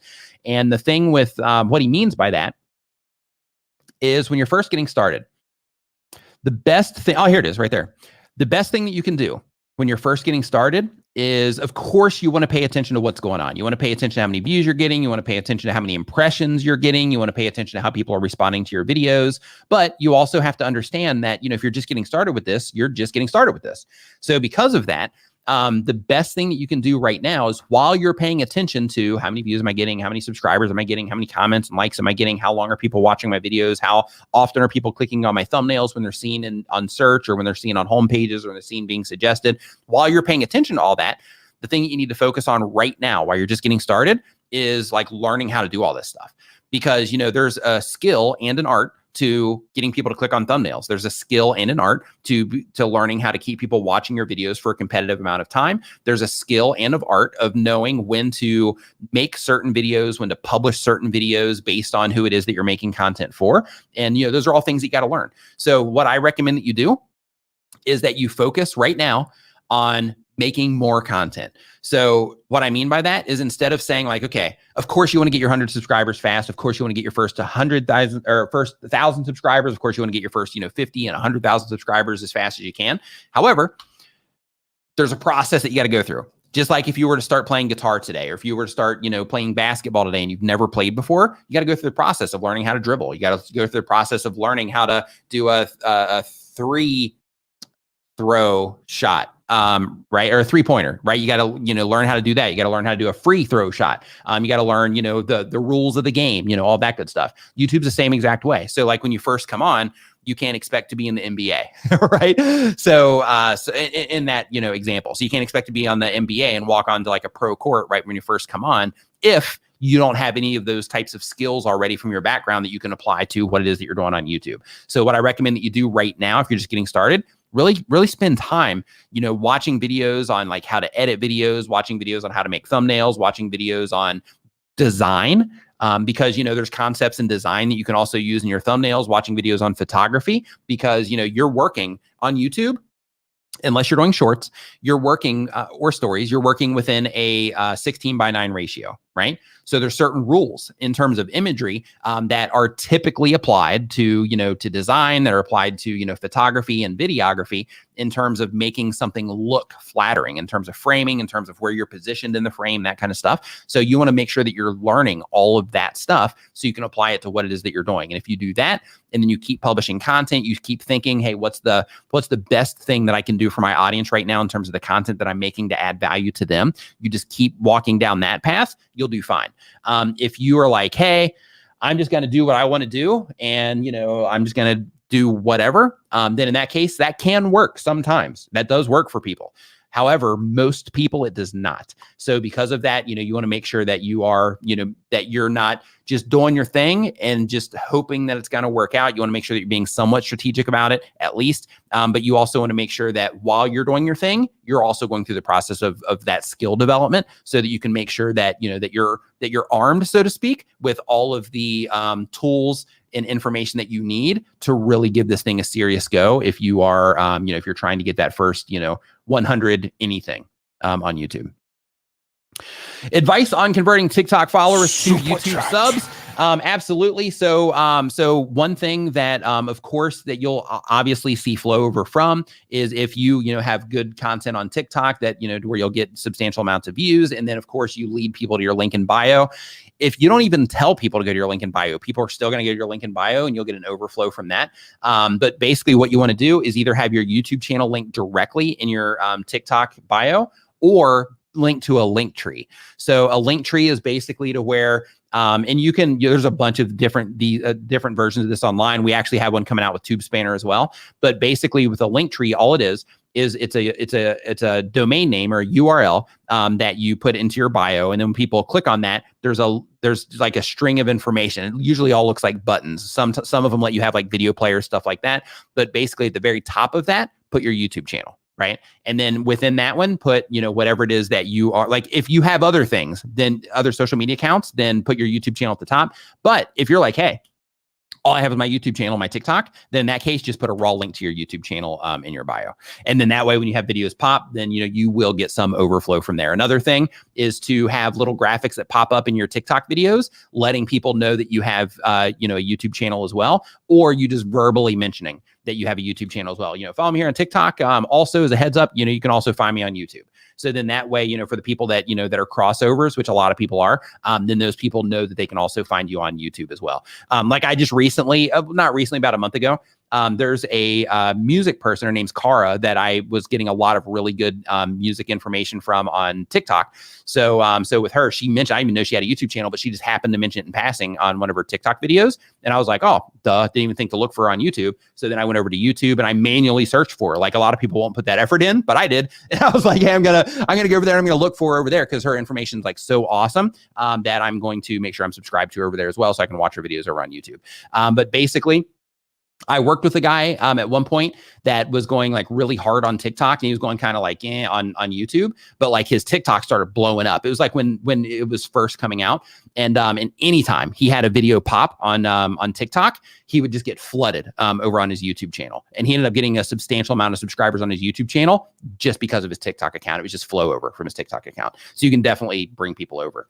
But keep in mind though, like if you're on TikTok, in most cases, you just want to sit there and just go through content on TikTok. You don't necessarily want to leave TikTok and go to YouTube. So you want to keep that in mind too. And just think that it's going to be like just the most hardcore people that really get into your content are going to be the ones that want to go over there and follow you elsewhere. Super chat. Oops, already did that one. So Marta O. Welcome to the Nimminati. Welcome to the Nimminati. Next time you get the chance, go to nimminvip.com. That will redirect you to our members-only Facebook group. Make sure you fill out all the information on the way in, because that's how I verify that you are a member on the way in. Let's see here. So next up on the list, let me keep going down through this here. Aussie Stoner channel, thank you for the super chat. I appreciate it. You also have a fantastic weekend. Mike, just a heads up, I just let you into the Facebook group, so feel free to go over there and check that out. So let's see here. So as we keep on going through this list here, let's go ahead and pull a question out of the chat here. So if you got a question, here's what I want you to do. Put a Q in front of your question. Hey, Shelly, what's up? Hope you're doing fantastic. Shelly saves the day in the house. So if you have a question about anything related to YouTube, just put a Q in front of your question and just go ahead and drop your question. And I'm going to pull some of these directly out of the chat right now. Let's see here. So Albitastic says, does YouTube take note of the captions to decide what the video is about? Yeah, so the captions are one, that's YouTube, making the content accessible for people. But in addition to that, that is also taken into context for understanding what the video is about. So one thing that's crazy to think about is that YouTube systems, they actually are looking at your video and they're pulling information from what it's seeing in the video. So for example, if, like if I'm making a video about coffee, right? If I'm making a video about coffee and I have this shot where I'm sitting here about, talking about, this great coffee or this great coffee cup, then in that case, YouTube system is going to identify, face, human, glasses, lights. It might even detect stormtrooper back here, cup, maybe coffee cup. It might even say like duck. It might even see the text on here that says StreamYard and call that. It might see the Nimmin in the background and put that in, text blocks. But basically it sees everything that's going on, and their systems, their artificial intelligence is using all of that to the things that are said in the video and the things that it sees in the video to help their system determine what's going on in the video. It's not a perfect system though. So, because of that, you want to make sure that you are going through your captions, that you're cleaning up your captions if there are things that are incorrect in your captions, because, if the system is getting it incorrect, then that means that there might be some type of broken context there. So because of that, you want to make sure that you're going through and you're double checking the captions, the auto-generated captions, if you're using them in your video. Doug says, I missed a super chat from Salad. See your Salad Cream Boy. Give me 1 second. I'm scrolling around looking for that. And that must have been way back here. Man, I don't see it. Hold on. Give me 1 second here in the meantime. If you're enjoying the show, remember to give it a thumbs up and share it with a friend right now. Yeah, I don't see it here in this tool that I'm using. Give me 1 second. So I'm testing a tool right now that we're building, and it's collecting some of that. So let me see if it missed one. Give me 1 second here, Doug. So let's see here. So what I'm doing right now is I'm looking for a super chat. I think it is from Salad Cream Boy, and yeah, I don't see here. 21st. Oh, I do see it. Yeah. So let's see here, the 21st. Okay, so if I'm filming, yeah, thanks for that. So it looks like the thing didn't identify it. Hold on. So this was after DMV MTB. So give me 1 second, just because I need to cross-reference this later. Oh, so this happened before that. I wonder if that happened before I was live, maybe. Okay, so let's see here. Salad Cream Boy says, yeah, this was the first super chat. This might have happened before I was live. I'm not sure. Says, if I'm filming part of my product recommendations in a store, do I need to ask their permission? So technically, I would say it's probably best practice to ask for permission, but most stores won't let you do that. Shopping malls won't let you do that. when you are, when you are recording in a store, it's often that, security guards and stuff will come and ask you to leave. So, it's pretty good chance that that the places will not give you permission to do that. But, you might find some outliers, but, technically, because you are in there on private property, then, technically you are supposed to get permission, but a lot of people don't. A lot of people just make the stuff. So of course that's your risk to take when it comes to, what it is that you decide to do there. But technically, yeah, you should get permission. Science-Based Fitness says, Nick, does using timestamps help in Google search or in the algorithm? So both is yes, it can. So in terms of Google search, it can definitely help there. In terms of, and what you want to do there when you are using the timestamps or the chapters, when you are doing that, you want to make sure that when you're titling those chapters, so you have the timestamp and then you have the actual chapter, that you're thinking like, okay, if somebody's looking for this part of the video, how would they be searching for this? And you would want to make sure that next to that timestamp that you're using that. Right, that you're saying that specific language next to that in terms of how somebody would look for that.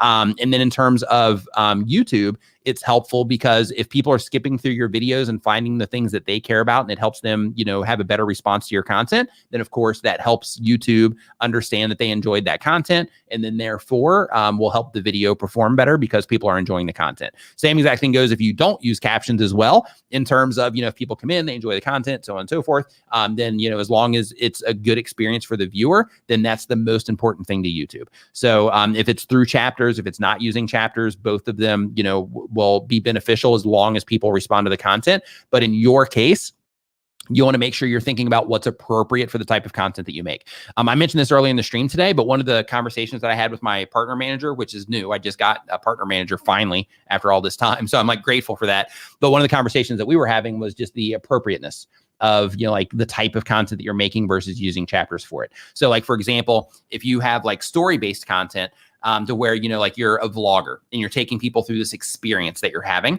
then in that case, it might not necessarily, depending on how your video is structured, it might not necessarily be a good fit for chapters in that one, because if they skip through different parts, then they're going to miss big core pieces of the story, right? The thing that actually makes the video. So, in that case, with the type of content that you're putting out, if you're like, hey, this is science-based fitness, I'm teaching people how to do very specific things, then your content's a great fit to experiment with chapters. And what I mean by that is if it's like, hey, this is like how we're going to work out like a tricep, and you're sitting there and you're like, okay, this is like a front way to do it, this is a back way to do it, this is a side way to do it, however that works out, then in that case, breaking it down into chapters that way would help people find, the thing that matters to them when it comes to what it is that they're trying to learn about working out their tricep, as an example. Excuse me. Let's see here. Next up on our list says, thanks, Nick. I have Fragrances and Lifestyle channel with over 200 videos, but videos are getting fewer views in the last month. Any advice? Absolutely. So first, you want to uncover why. I mean, it could just be, seasonality. It could be that there are more. Hey, thank you, Roger. So if you are making videos in a store, thank you so much for saying this. I should have said this, but it didn't come to my mind. So when you are making videos in a store, make sure that you're also being mindful of the music, because, a lot of them do have soft music playing. And then if you have that in your video, when you upload it, then you can have copyright issues as well. Thank you for that one. But in terms of your videos getting less views, so the very first thing you want to do is you want to consider some things like just seasonality, people being, a lot of people being on YouTube, right now versus a lot of people not being on YouTube based on weather and, other events that are going on in the world in terms of, sporting events, things like that, anything that can pull people's attention away from YouTube. In addition to that, you also, for the type of content that you make. In addition to that, you also want to figure out like where your traffic is actually coming from, so that you can figure out if there's a very specific thing that's going on. So for example, if you go into your YouTube analytics, you can actually chart out like, hey, this is my traffic sources. This is, like what I was getting last month compared to this month. You can compare, months against each other, and periods against each other, I should say, and months. But basically you can actually chart it out to where you can see like, hey, this is, the suggested traffic that I was getting. This is the browse traffic. This is my search traffic. And then you can see like, hey, did I have fall offs anywhere, to where, maybe one was going up and that's where my views were coming from, and then now it kind of fell off. And then if it fell off, it could be, and you would need to further explore. So it's like, this is the problem. This is what happened. Now let me see which videos were impacted by this. Then you start digging into your video content. You start seeing which videos specifically were the ones that, caused that drop off in, like, let's say it was homepage traffic. And then you start looking into like, okay, now they're, what happened? Did they start getting less impressions? Did people start responding to them less? If that was the case, then one, if it's already proven to be performing content, it'll probably come back later. But if not, if it was just like a new video, or maybe you published more videos or something like that, and because you were publishing more videos at that time, you became, your own suggested traffic source, because you had a lot of the new tags where YouTube is testing your content all over the platform more in that first 7-day period. So then when that happens, then you tend to suggest yourself a lot more traffic that way from those videos as well. But you basically dig into your analytics and you look into those types of things to figure out what's going on. So you keep the seasonality in mind, you keep kind of what's going on in the world or around your type of content in mind, and then you dig into your stats and you start figuring out the videos that were impacted or the things that you were doing before that you're not doing now. Other things that you got to consider as well is, sometimes content creators change and content creators change things. So for example, maybe like some things that can happen is like your tone can change over time in terms of how you're actually addressing and interacting with your audience. One thing that happens with content creators is they start out humble, right? You start out humble and you're like, hey, hey, every viewer, hey, I appreciate you. And then, like once you get, 1,000 subscribers or 10,000 subscribers or whatever it is, some people will all of a sudden, they start treating their audience a little bit differently. And that can cause their channels to, be impacted as well. Because the thing that people, connected to them with, they're just not that person anymore. And then therefore, that can cause those types of things. So there's that kind of thing. In addition to that, what else? Traffic sources, in terms of sources drying up, how you're interacting with your audience, your publishing schedule, also matters. So like if you publish less, for example, then in a lot of cases, if you are primarily like browse and suggested traffic, but then you start publishing less, then you'll notice that your browse and suggested traffic usually ends up taking, some kind of hit. It can be a substantial hit or just a little bit of a hit. If you are mainly a search-based channel, then things, typically will be a little bit more consistent. Yeah, those types of things are what you kind of want to dig into. Let's see here. So as we keep on going, let's go here. Questions. Okay, so this one, we're pulling this one out of the chat as well. So if you got a question, just put a Q in front of it so I know it's for me and not a side conversation in the chat. And then we go there. So right here, we've got Sook says, what did you do to get famous? First off, I'm not famous. Second off, I just focused really hard on adding value to the people that I'm trying to reach with my content, which is, the people that are hanging out here, just YouTube content creators in general. I focused on that. I focused on taking it seriously, right? Because this stuff is not a joke. Like there's a lot of opportunity that can come from having a YouTube channel. Like a lot of people will take the approach like, hey, this is fun and, that kind of stuff. And it is, but then, this is also, it can be a very serious thing that can, that can generate a lot of just incredible opportunities and help you make a very, heavy impact on other people. So, just taking it seriously is another thing. And of course, just being consistent over time, constantly trying to think of how I can do things better, how I can connect better, making good content decisions, all of that type of thing is what has caused my channel to do well over time. And you can actually see it reflected. So basically, like since like when I was around 700,000 subscribers, I was like, all right, I've been grinding for a while. I'm going to give myself a little bit of a break here for a little bit. And I'm just going to, kind of go into maintenance mode. And you can see it reflected in my stats. Like if you go to my social blade, you'll see, I mean, of course, the pandemic, that made a huge impact as well in terms of the spike that happened there. But if you look, like right before like all that started happening, then you'll see, my stats just kind of went down, just kind of leveled out a little bit because I went from like 2 videos a week to 1 video a week and then just kind of into maintenance mode from that instead of experimenting and things like that like you typically do. But now, luckily, I'm on the backside of that. And starting this coming week, I thought I was going to do it this week, but I got a little sidetracked with some other things. But starting this coming week, I'm starting to publish more content. I've already got some of those videos recorded, but I'm going to be publishing more content and kind of getting back on the horse in terms of, just bringing more, value to you guys as well. So that's basically why, I have a lot of subscribers on my YouTube channel. Let's see here. So next up on the list, let's go into more of these questions. Do you recommend Facebook page for monetization of my videos, or should I just focus on the YouTube platform? People are making a lot of money on Facebook too. So if you're looking for monetization, like if your content is appropriate to put on YouTube, to put on Facebook, to put on Instagram Reels, to put on TikTok, like there's nothing wrong with distributing your content like all over the place. Nothing wrong with that at all. What's your opinion about introducing yourself at the start of the video? I'm considering if it's better to do it at the end after people have gotten the value. So it's good to introduce yourself in terms of, just letting people know who you are. That's fine. That's like a normal thing. And that's also part of getting people into the content. That's perfectly okay. The thing that you don't want to do is you just don't want to waste a bunch of time doing a bunch of things that people don't really care about, that are just nothing more than just wasting time. If it's just, hey, I'm Marcus, welcome to the channel. Today we're talking about this, or I'm showing you this, or, whatever the thing is, that's perfectly okay. The thing that you just don't want to do is you don't want to just insert a bunch of stuff that just adds no value whatsoever. Right. So because of that, just introducing yourself is fine. Because, absolutely you want to get people into the content as fast as possible. But, the one of the things with YouTube is, it is a personality based thing. So you have, like the information side, you have the education side, you have, all of the other entertainment side as well. But then you also have the side of, people connecting with the creator. So part of the connecting with the creator is that you let people know who you are. You have, all your personal stuff that you share, throughout the content, your little, the little nuggets of little, stories or personal references that you make through the content that you're, putting out, that kind of stuff. So that, so that people can connect with the human side of you, right? So I wouldn't worry too much about introducing yourself and looking at that as a bad thing. I would actually look at that as a good thing. Other things that you can do though, if you just want to experiment in terms of like if there is any impact in your retention, switch the verbal thing, where you introduce yourself there, to getting into the content, but then having like a lower third that pops up that has your name on it, and then like a title of some kind, or maybe like your YouTube channel tagline or something like that.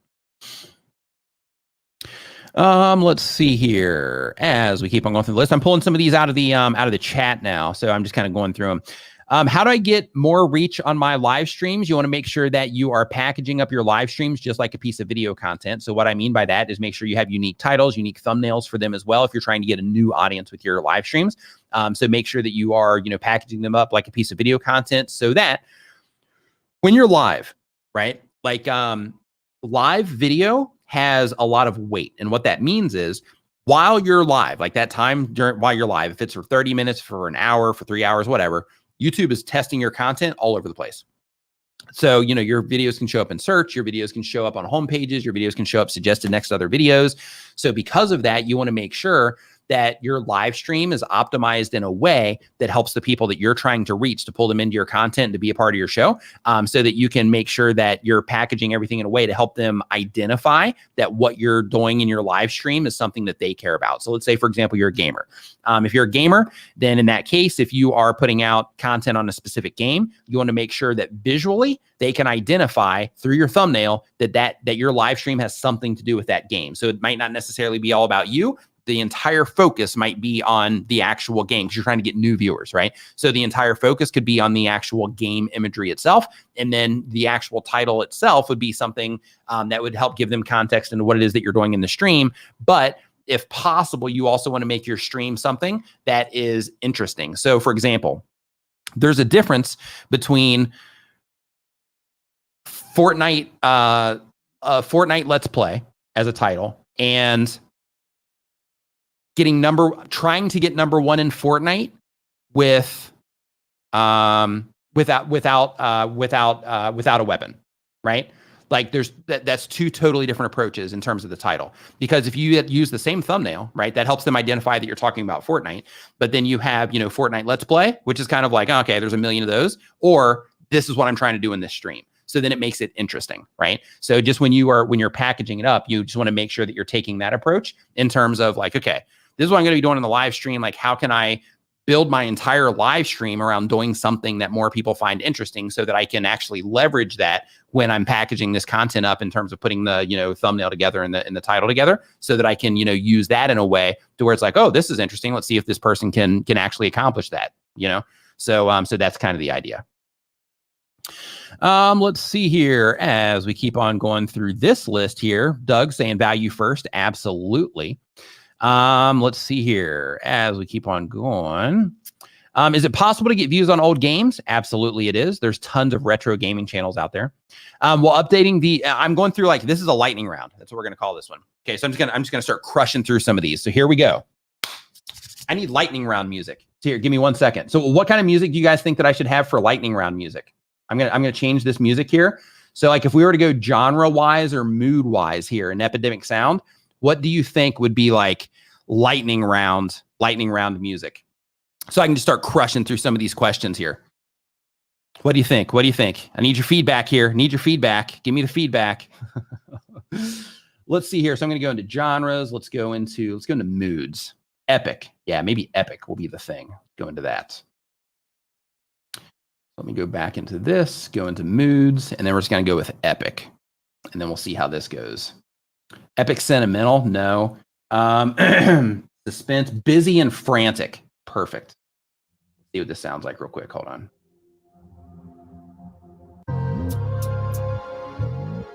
Still pretty chill though. Yeah, I don't think that's it. Let's see. Am I the only one? Yeah, I'm trying to find something to where I can be like, yeah, to where I can just kind of like ride it out for a minute. So we have so here, epic for sure. Elevator music. Definitely not elevator music. Okay, so let's see here. Busy and frantic is not going to work. So let's go with restless maybe.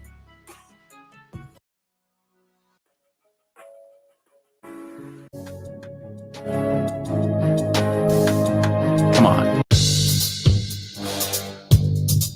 Yes, might be okay. All right.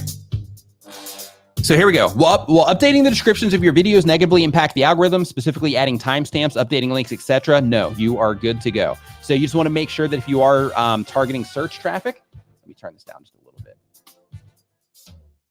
There we go. You want to make sure that if you're targeting search, that you do make sure that you still have, the keyword phrase that you're trying to show up for in your description as well, just for relevancy, right? To make it easier. So you want to make sure that you're doing that. But outside of that, no, you're fine. Let's see here. Should I private or unlist my old videos that are not doing well? It's your call. You want to give them a little bit of time first to make sure that, YouTube won't find the right audience for them. So if they're not doing well, it could just be because they're being shown to the right people. I would give them at least 6 months before you take them down.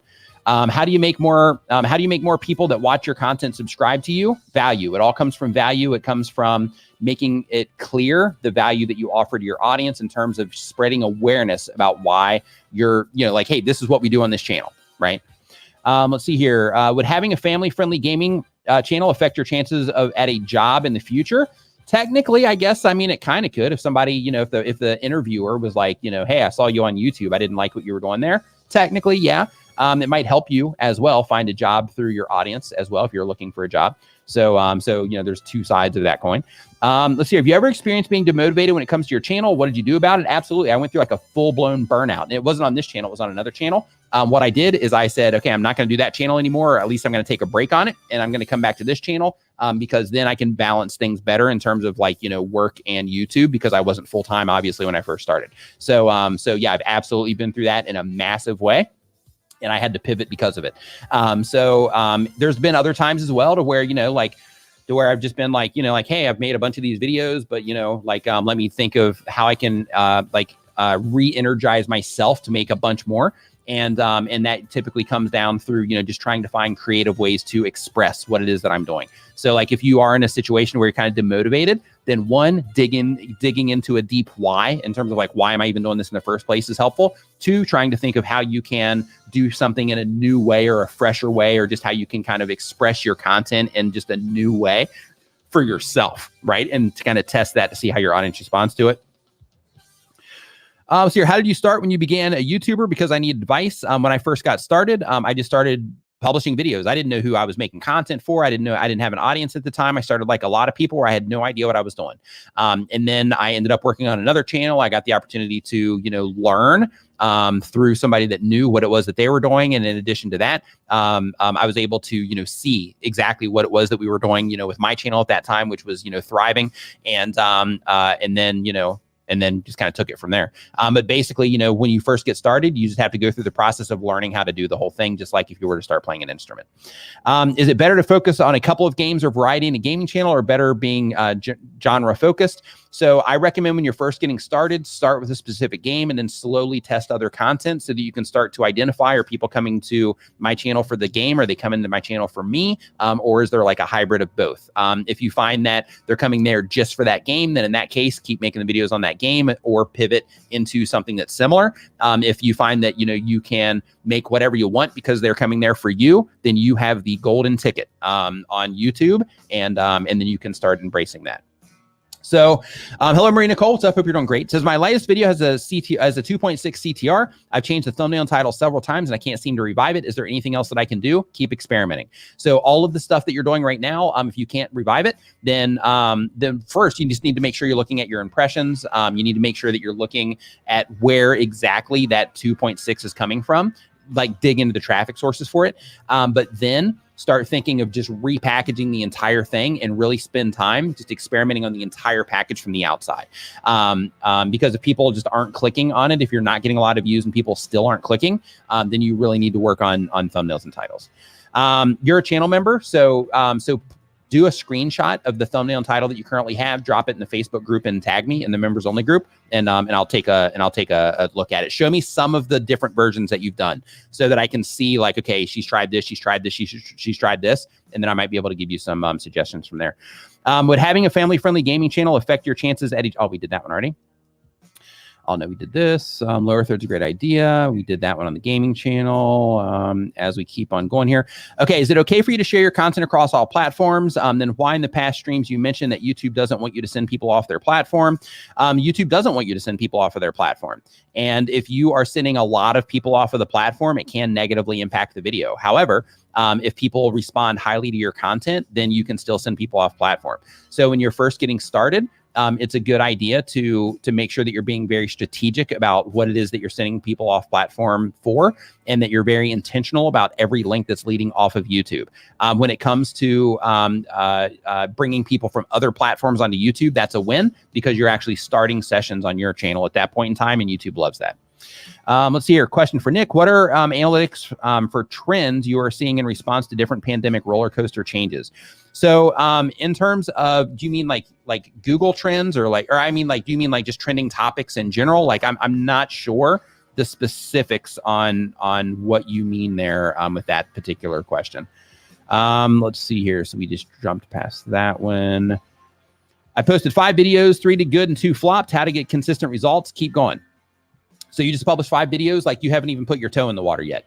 So like you're approaching the lake, right? So keep publishing videos. So what you want to do is the ones that did good, you want to go in, dig into the analytics there, figure out where the traffic was coming from on those. You want to figure out the actual numbers behind the traffic. So for example, you'll find that, like this is what your click-through rate looked like from a home page. This is what your average view duration looked like from the home page. And you want to start, compiling that information so that you can start to identify what performing content looks like on your channel. You also want to look at the topic. You also want to analyze what you did in those videos in terms of how you edited them, the things that you focused on, the pacing in terms of how fast you were talking, in terms of how fast you were cutting the videos or how slow you were cutting the videos. You want to unpack all of that stuff on the videos that did better compared to the stuff that didn't, and you want to compare them against each other a lot. So you can be like, hey, I did this in this video I didn't do this, or I did my title this way in this video, my title this way in this video. I used this imagery in my thumbnail. I did this imagery in this thumbnail. You want to start taking note of all of that stuff.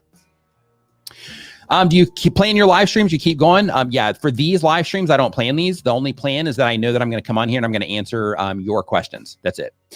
Should I edit Facebook live recordings before posting on YouTube? Yeah, I would, because, typically when people start live streams, they start them, with a bunch of space in the beginning, things like that. So yeah, I would edit them up a little bit, clean them up, because when you publish it to YouTube, it's a piece of video content, which means that it's not a live stream. So you want to condense it down so it doesn't feel as much like a live stream. Science-Based Fitness says, I've been making shorts. Will that hurt my channel? It can, well, I won't say that it can hurt it per se, But like, if you are not going to, if you're like, you know what, I'm actually a long form channel, and I need to be a long form channel for the information that I share, then in that case, I would just keep doing long form content. If you are using shorts just kind of like an experiment, I wouldn't do it too much. So, you know, experiment with them, but I wouldn't do it too much. I would actually try that on another channel compared to, you know, polluting your channel with a bunch of shorts right now. Once they get everything separated, because right now all the stats are kind of intermingled. Once they get all that separated, then in that case, you know, you might have a better, you know, you'll be able to see things separated, so it doesn't necessarily pollute all the data that you're looking at in your channel. But just from a data standpoint, like I would separate them right now, just so that you're not, you know, polluting everything. If you're getting a lot of views, if you're not getting a lot of views and stuff like that yet, then in that, which I think that you're doing okay. But if you're not, then in that case, you know, experimenting with shorts and stuff is fine right now. But once you actually start getting some momentum, I'd be really careful. Let's see here. I just did a live stream last night. My title was Clash of Clans live-based reviews. Good title. No. So, I mean, technically you're saying that this is what it is that you do. But, you know, you want to think like, okay, this is just saying what it is that I do. But if I'm live and I'm trying to pull people in from the live or from the live replay, then in that case, I need to try to make this exciting or interesting in some way. So that people will be like, oh, I wonder if they're going to be able to accomplish this, or I wonder if they're going to be able to do this, or like, hey, this is something that, you know, that I've been trying to do, or something like that. So you want to just try to make it more interesting. So that your title's informative. So you're there in terms of like, you know, that definitely gives context, but in terms of like trying to get people to click more and be more interested in what it is that you're doing, I would try to repackage that and make it a little bit more interesting next time. Let's see here. Explode V2 says, I used to have good views, but stopped uploading for 5 months now. My impressions and views are low. Yep. Welcome back to the club, or welcome back to the club. That was my thoughts. Welcome to the club. But how to build back up was your thing there at the end. So what you have to do is you have to start publishing again. Start publishing on a regular basis, get your consistency back together, and then your channel will end up being okay. Let's see here. Game show music. That would have been fantastic. Let's see here. Death Cat for Cutie. These are more of those. Elevator music. Keep going down. Do shorts help your channel? And I've stopped posting, and my views are how to build them up. So if you stop posting, then, you know, you typically will end up losing, you know, some recommendation traffic. So because of that, you know, just start posting again. Let's see here. Latest video. We got that one already. YouTube shorts are good. YouTube shorts can be a good way to grow if you are just like, hey, I'm just trying to grow a YouTube channel. I don't care how I'm getting views. I don't care how I'm getting subscribers. I have no plan outside of I just want views. Then yeah. If you're like, hey, you know, I have very specific things I'm trying to accomplish, then in that case, you have to think to yourself, okay, is shorts something that can help me accomplish that? Yes or no? If the answer is yes, then I would experiment very lightly. If the answer is no, then in that case, there's no reason to mess with it on your current channel. Let's see here. Read Aloud Adventure. Thank you. Value first again. Let's see here. Drum and bass. Yeah, that would have been good too. Let's see here. Does YouTube audit and catch onto new channels with fake subscribers views once they're able to get monetized? Absolutely. So yeah, so like, you know, like that whole thing, you know, like it's against the YouTube terms of service to artificially inflate your numbers in any way. So those people that use those, you know, those services and things like that, one, like there's this company right now. I love bringing this up. There's this company right now that is that's advertising all over the internet, and it's like, you know, organic YouTube growth. And then it talks about, you know, like how, you know, they get views for you and all that stuff. And it's like, hello, that's not organic. Like if I'm paying somebody, that is not organic growth. Sorry. But anyway, like, you know, you want to be like, you just don't want to use those services. I was going to say you want to be careful, but no, you don't want to be careful. You just don't want to use anything like that. You want to make sure that the viewers that are coming in and interacting with your content are people that will actually be interested in your content, because if not, then it's going to end up hurting your click-through rate. And when you're just getting started, when you publish videos, like I was talking about before, if you happen to be in here for this, what I was talking about before is that when you publish your video, you have, you know, YouTube is showing it to people initially. And, you know, when it's showing to those people, those first people that are interacting with your content, like it matters if those people click. So because of that, if they're showing your content to people that have just recently subscribed because they think that, you know, the system thinks that those people might be a candidate because they've just recently interacted with your channel, well, it shows it to them. They don't click on it. It ends up hurting your click-through rate and your videos die. So, so yeah, I would avoid that at all costs. Re-release or keep content older than 1 year. Plus, I'm editing for better watch time and according percentage according to analytics. How would new release keep affect good SEO? So I wouldn't delete content and then republish content. The system can detect that. And in some cases, when you're trying to do that, you'll even get a notification that says you cannot upload this video because you already have. So that kind of thing can happen. It doesn't always happen, but it can happen. So you don't want to, re-release it. You want to make a new one. So like if you had a piece of content in the past and it didn't perform as much as you would like, but you know that you could do it better now, just remake the video. Because if you uploaded a video that didn't perform before, it's not going to just magically perform now, right? Because if people just don't respond to it because you weren't doing all the right things then in that case, they're not going to just all of a sudden start responding to the content now. So the only difference that can impact that, if you were to do that, is that the understanding of who the right fit of your content for your content is a year later is going to be drastically different than it was a year ago. So because of that, that would be the only benefit to that, but I wouldn't do it. I would just make a better video because you're better now than you were a year ago. Let's see here. So as we go, do you have to be on other social media platforms to perform well on YouTube? Absolutely not. You just have to make good content for YouTube and get people to click on that content at a high rate. Let's see here. I don't drink. Oh, no, that wasn't it. Let's see here. Thanks so much for everything. My query. My pleasure. Does YouTube delete subscribers? They say that they do not, but every now and then there might be like a glitch or something or whatever. But in terms of, YouTube just going in and saying like, hey, all of a sudden we're just going to turn, all of these subscribers off for this person. No, that's not something that happens, but people do unsubscribe. So what happens there is that, based on the content that you're publishing or based on their interests, but content publishing, they subscribe to this video, but then you make something else. They're like, yeah, I don't even know why I subscribed here, and they unsubscribe. Or this content creator was making content like this. Now they're making content like this, or something changed. I don't vibe with them anymore. I don't even watch this type of content anymore. So I'm unsubscribing for that. So like on my channel, I've lost over 200,000 subscribers on my YouTube channel, 250 something on my YouTube, 60 something actually, because I've gained like 1,069,000, 1,070,000, and I crossed 800,000. So yeah, I've lost over 250,000 subscribers over my YouTube career. Let's see here. Social Blade, correct? Social Blade's awesome. But in terms of, their monetization stuff, like in terms of like, hey, this is how many views, this is how many subscribers. Yeah. But in terms of like the monetization stuff, you see a lot of these scammy YouTube channels where they're like, hey, make YouTube videos, without uploading any videos. This is what you do. And then they're like, they go to Social Blade and they're like, yeah, this channel with like 8 million subscribers on it, this meditation music channel with like, we'll say 2 million subscribers on it is making like this much per month. So all you have to do is get these, like they go through this whole thing. And it's like, they have no, like, those channels just drive me crazy. They absolutely drive me crazy. But anyway, just in terms of like the things that they reference to try to sell you on like doing their thing, and which will ultimately ends up trying to sell you into their courses and stuff. It's ridiculous. But anyway, when it comes to like how they're calculating like the monetization stuff, they give you just kind of like a ballpark. But in some cases, it might be like sort of accurate. But in a lot of cases, it's not. Let's see here. So, Camera Truck says thinning the herd. Absolutely. So, let's see here. As we keep on going, Mile High Camper says, my channel has evolved into how-to videos for RV boating and outdoor toys. I want to start doing vlogs on camping and fishing. Do I need to start a new channel? When I ask my audience opinion, it's split. So here's what you got to think about. If you're targeting people that are into camping and boating and outdoor toys, as long as your vlogs are also made for the people that are into those things, then in that case, experiment with it, publish some and see how people respond to them. And by publish some, I would try like 10 of them on your channel, 5, maybe 10, see how people respond to them, let them sit on the channel for a little bit. So like when you first publish them, some of your audience might respond, some of your audience might not respond, but let them sit for a while, 3 months, 6 months, and just kind of see if they end up gaining traction over time. And you might even want to space them out a little bit, like maybe start with like, hey, if we normally do 8 videos a month or a video a week, if we do 4, then in that case, if we do 4, then let me, try doing like 1, right? If I do, 8 videos a month, then in that case, I'll do 1, maybe I'll squeeze in a second one, right?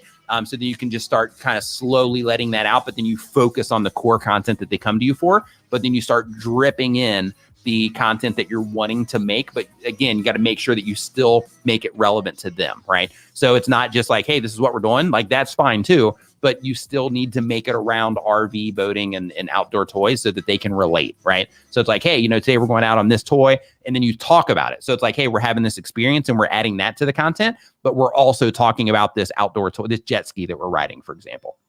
Why we like it. We're taking this thing for a spin. So basically what you do there is you transition it from like, hey, we're just highlighting this, to like, now we're changing the style or the format of the content, to now we're still sharing similar information, but we're actually doing it in a vlog style format, right? Let's see here. What do you recommend when shifting your channel focus from one topic to another? Example, switch from recommending books and lessons based on books to lessons based on books. Should I just start another channel? No, not necessarily. If you think that the same exact thing with the RV question that I just answered, same exact answer applies to you. As long as it's for the same audience, then you're fine. So like if you're recommending books to lessons based on books, if that audience is still a crossover, and you know this better than me, in terms of your audience that you're trying to reach, if it's still a good fit for that audience, then you're okay. But if it's like, hey, this audience, they are into this kind of thing, but this is going to be outside of it, test it, a handful of times on your channel. And then if it doesn't get, any traction at all, then in that case, you might want to try another channel. A great example of this that I'll share is, when I, this was years ago. When I was, putting out content on my channel, and I've mentioned this at a bunch in live streams, but like, I had a series that I did that was called Mobile Mondays. And on that Monday, I released content for mobile content creators. Videos first published, they just died. I was like, oh, this is a bad idea. And I published another one. Oh, they didn't like this one. Okay. Another one. Oh man, they're just not responding to these. Another one. Man, they're just not digging these mobile videos.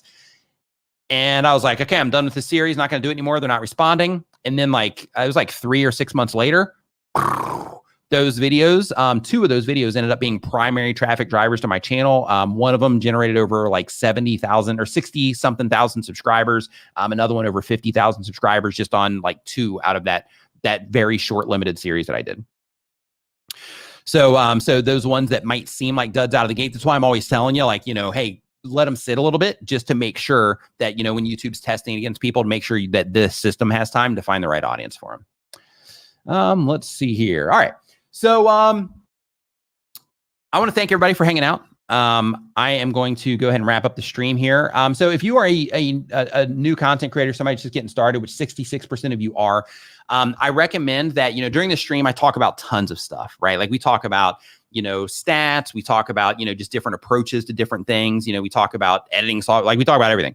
So one thing that I encourage you to do is just make sure that, because it's real easy to get overwhelmed with all this stuff because there's a ton of information. But at the end of the day, the core of YouTube and YouTube success is learning how to get people to click on what it is that you're doing, the audience you're trying to reach, learning how to get them to click, learning how to make content that they enjoy over and over again. So those are the most important. But out of everything that you heard today, like just think to yourself, like, hey, out of the notes that I took or out of the things that I heard today, what are some things that I can start applying right now? Because it's one thing to hear all this stuff, right? It's one thing to hear all this information and get knowledgeable on the information that you're hearing and like understand what's going on better on YouTube. But it's another thing to apply it, because when you start applying it, then you can start, using some of the other information that we talk about in the stats and stuff like that to really start uncovering like, hey, this is the stuff people are responding to, and this is the road that I need to go down to get, real results on what it is that I'm doing. So just pick, like a thing or two and focus on, trying to, hone in on that thing or two to improve what it is that you're doing. In addition to that, I want to, thank everybody for hanging out today. Again, big shout out to the sponsors of the live stream, TubeBuddy and StreamYard, because they, help make all of this possible in terms of, just, the time here and all of that good stuff. So thank you to them for that. I've got links to them down in the description as well. I also want to let you guys know that, I don't really talk about it that often, but, now we're updating all the time my website, tubertools.com. We have a membership side there as well. But, if you need graphics for your videos or anything like that, definitely head over to tubertools.com.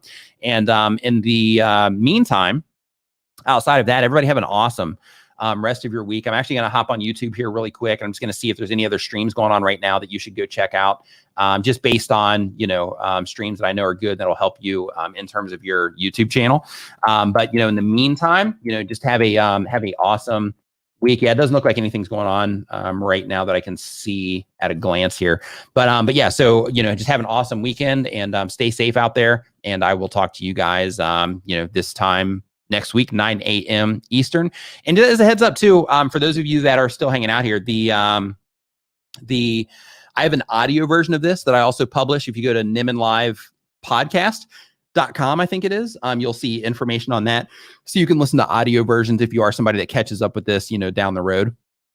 You can also get audio of this as well for now, unless I see it start negatively impacting the streams. So again, everybody have an awesome rest of your week. And, I wish you the most success on your YouTube channels. And I will talk to you next week.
Neil, this is a it's a loop deck. If this is the one that you're talking about, Neil, Urban Explorer, it is a loop deck. So excuse me. So basically, this is the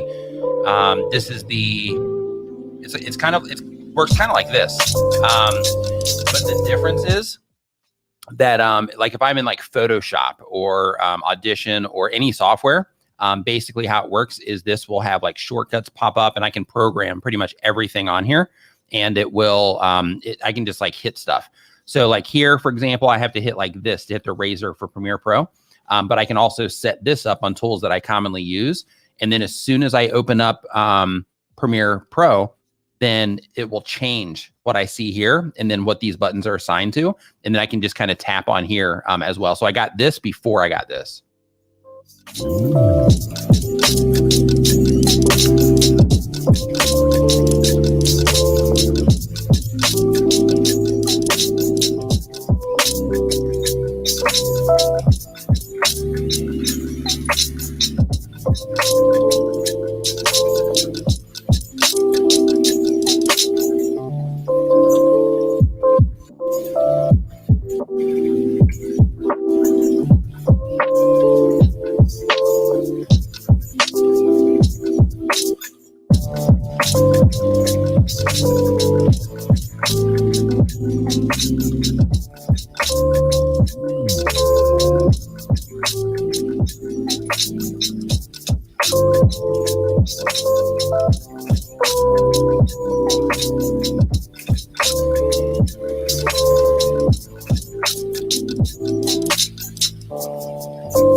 Welcome to the Nimminati. Fit Dad Chris, welcome to the Nimminati. So go to nimminvip.com, and that's going to redirect you to the members only Facebook group. And make sure you fill out everything on the way in. I'm sitting here right now. So if you do it right now, I can actually go ahead and add you to a group right now. But just go ahead and fill out everything. Just so, I mean, I'm sitting right here. So like, I know that I just saw it happen. So you're good to go. Just go and request the join, and I will, I'll get you in there right now.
Man, I had this subwoofer that comes with these speaker. Well, it didn't come with them, but to pair with these speakers, this particular song, man, it is just slamming in here.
All right, everybody, have a awesome weekend. Have an awesome rest of your day. And thank you for hanging out. Hope you enjoyed the little chill spot there after the stream. For any of you that are not familiar, that was from Epidemic Sound. And I think I've got a link to them somewhere in the description, or you can just go to Epidemic Sound. But they have tons of, like, that's where I get all my music currently for YouTube. My brother and I are actually working on something cool for you guys as well. For the 75 people that are in here, they're going to hear that. So yeah, so that's going to be cool as well soon. But for right now, the jams that you're hearing are coming from Epidemic Sound. Fit Dad Chris says, sorry, Nick, I'll support, but I have to wait until that restriction is lifted to join the group. Yeah, that's cool. That's cool. Yeah, totally appreciate that. Yeah, Kitty says, you have any more chill. Yeah, I'm thinking of like, I think it'd be fun just because, I spend, a fair amount of time in here. So since I have that camera anyway, setting up like a just like a work with me thing to where it basically just turn it on. I'd have to angle it to make sure you can't see specific things on screens to know if I'm typing in like passwords and stuff like that, just for security. But outside of that, just like that with some like chill music or something, that'd be kind of interesting for sure. So yeah, so everybody that was hanging out in the stream, thank you for hanging out. I hope that you learned something today. And yeah, Chris. So here, this is the direct album in Epidemic Sound. I just went ahead and dropped the link in there for you, Chris, since you can't get into the group. So if you log into your Epidemic Sound account, click on that. That'll take you right to that playlist from the album's called like The Next 10 Volume 1. And it's actually, this one's actually under hip hop, but when I typed in lo-fi, it's one of the one that popped up. So that's why I clicked on that one. So again, everybody have a fantastic rest of your day. Have a fantastic week, and I will see you guys next weekend.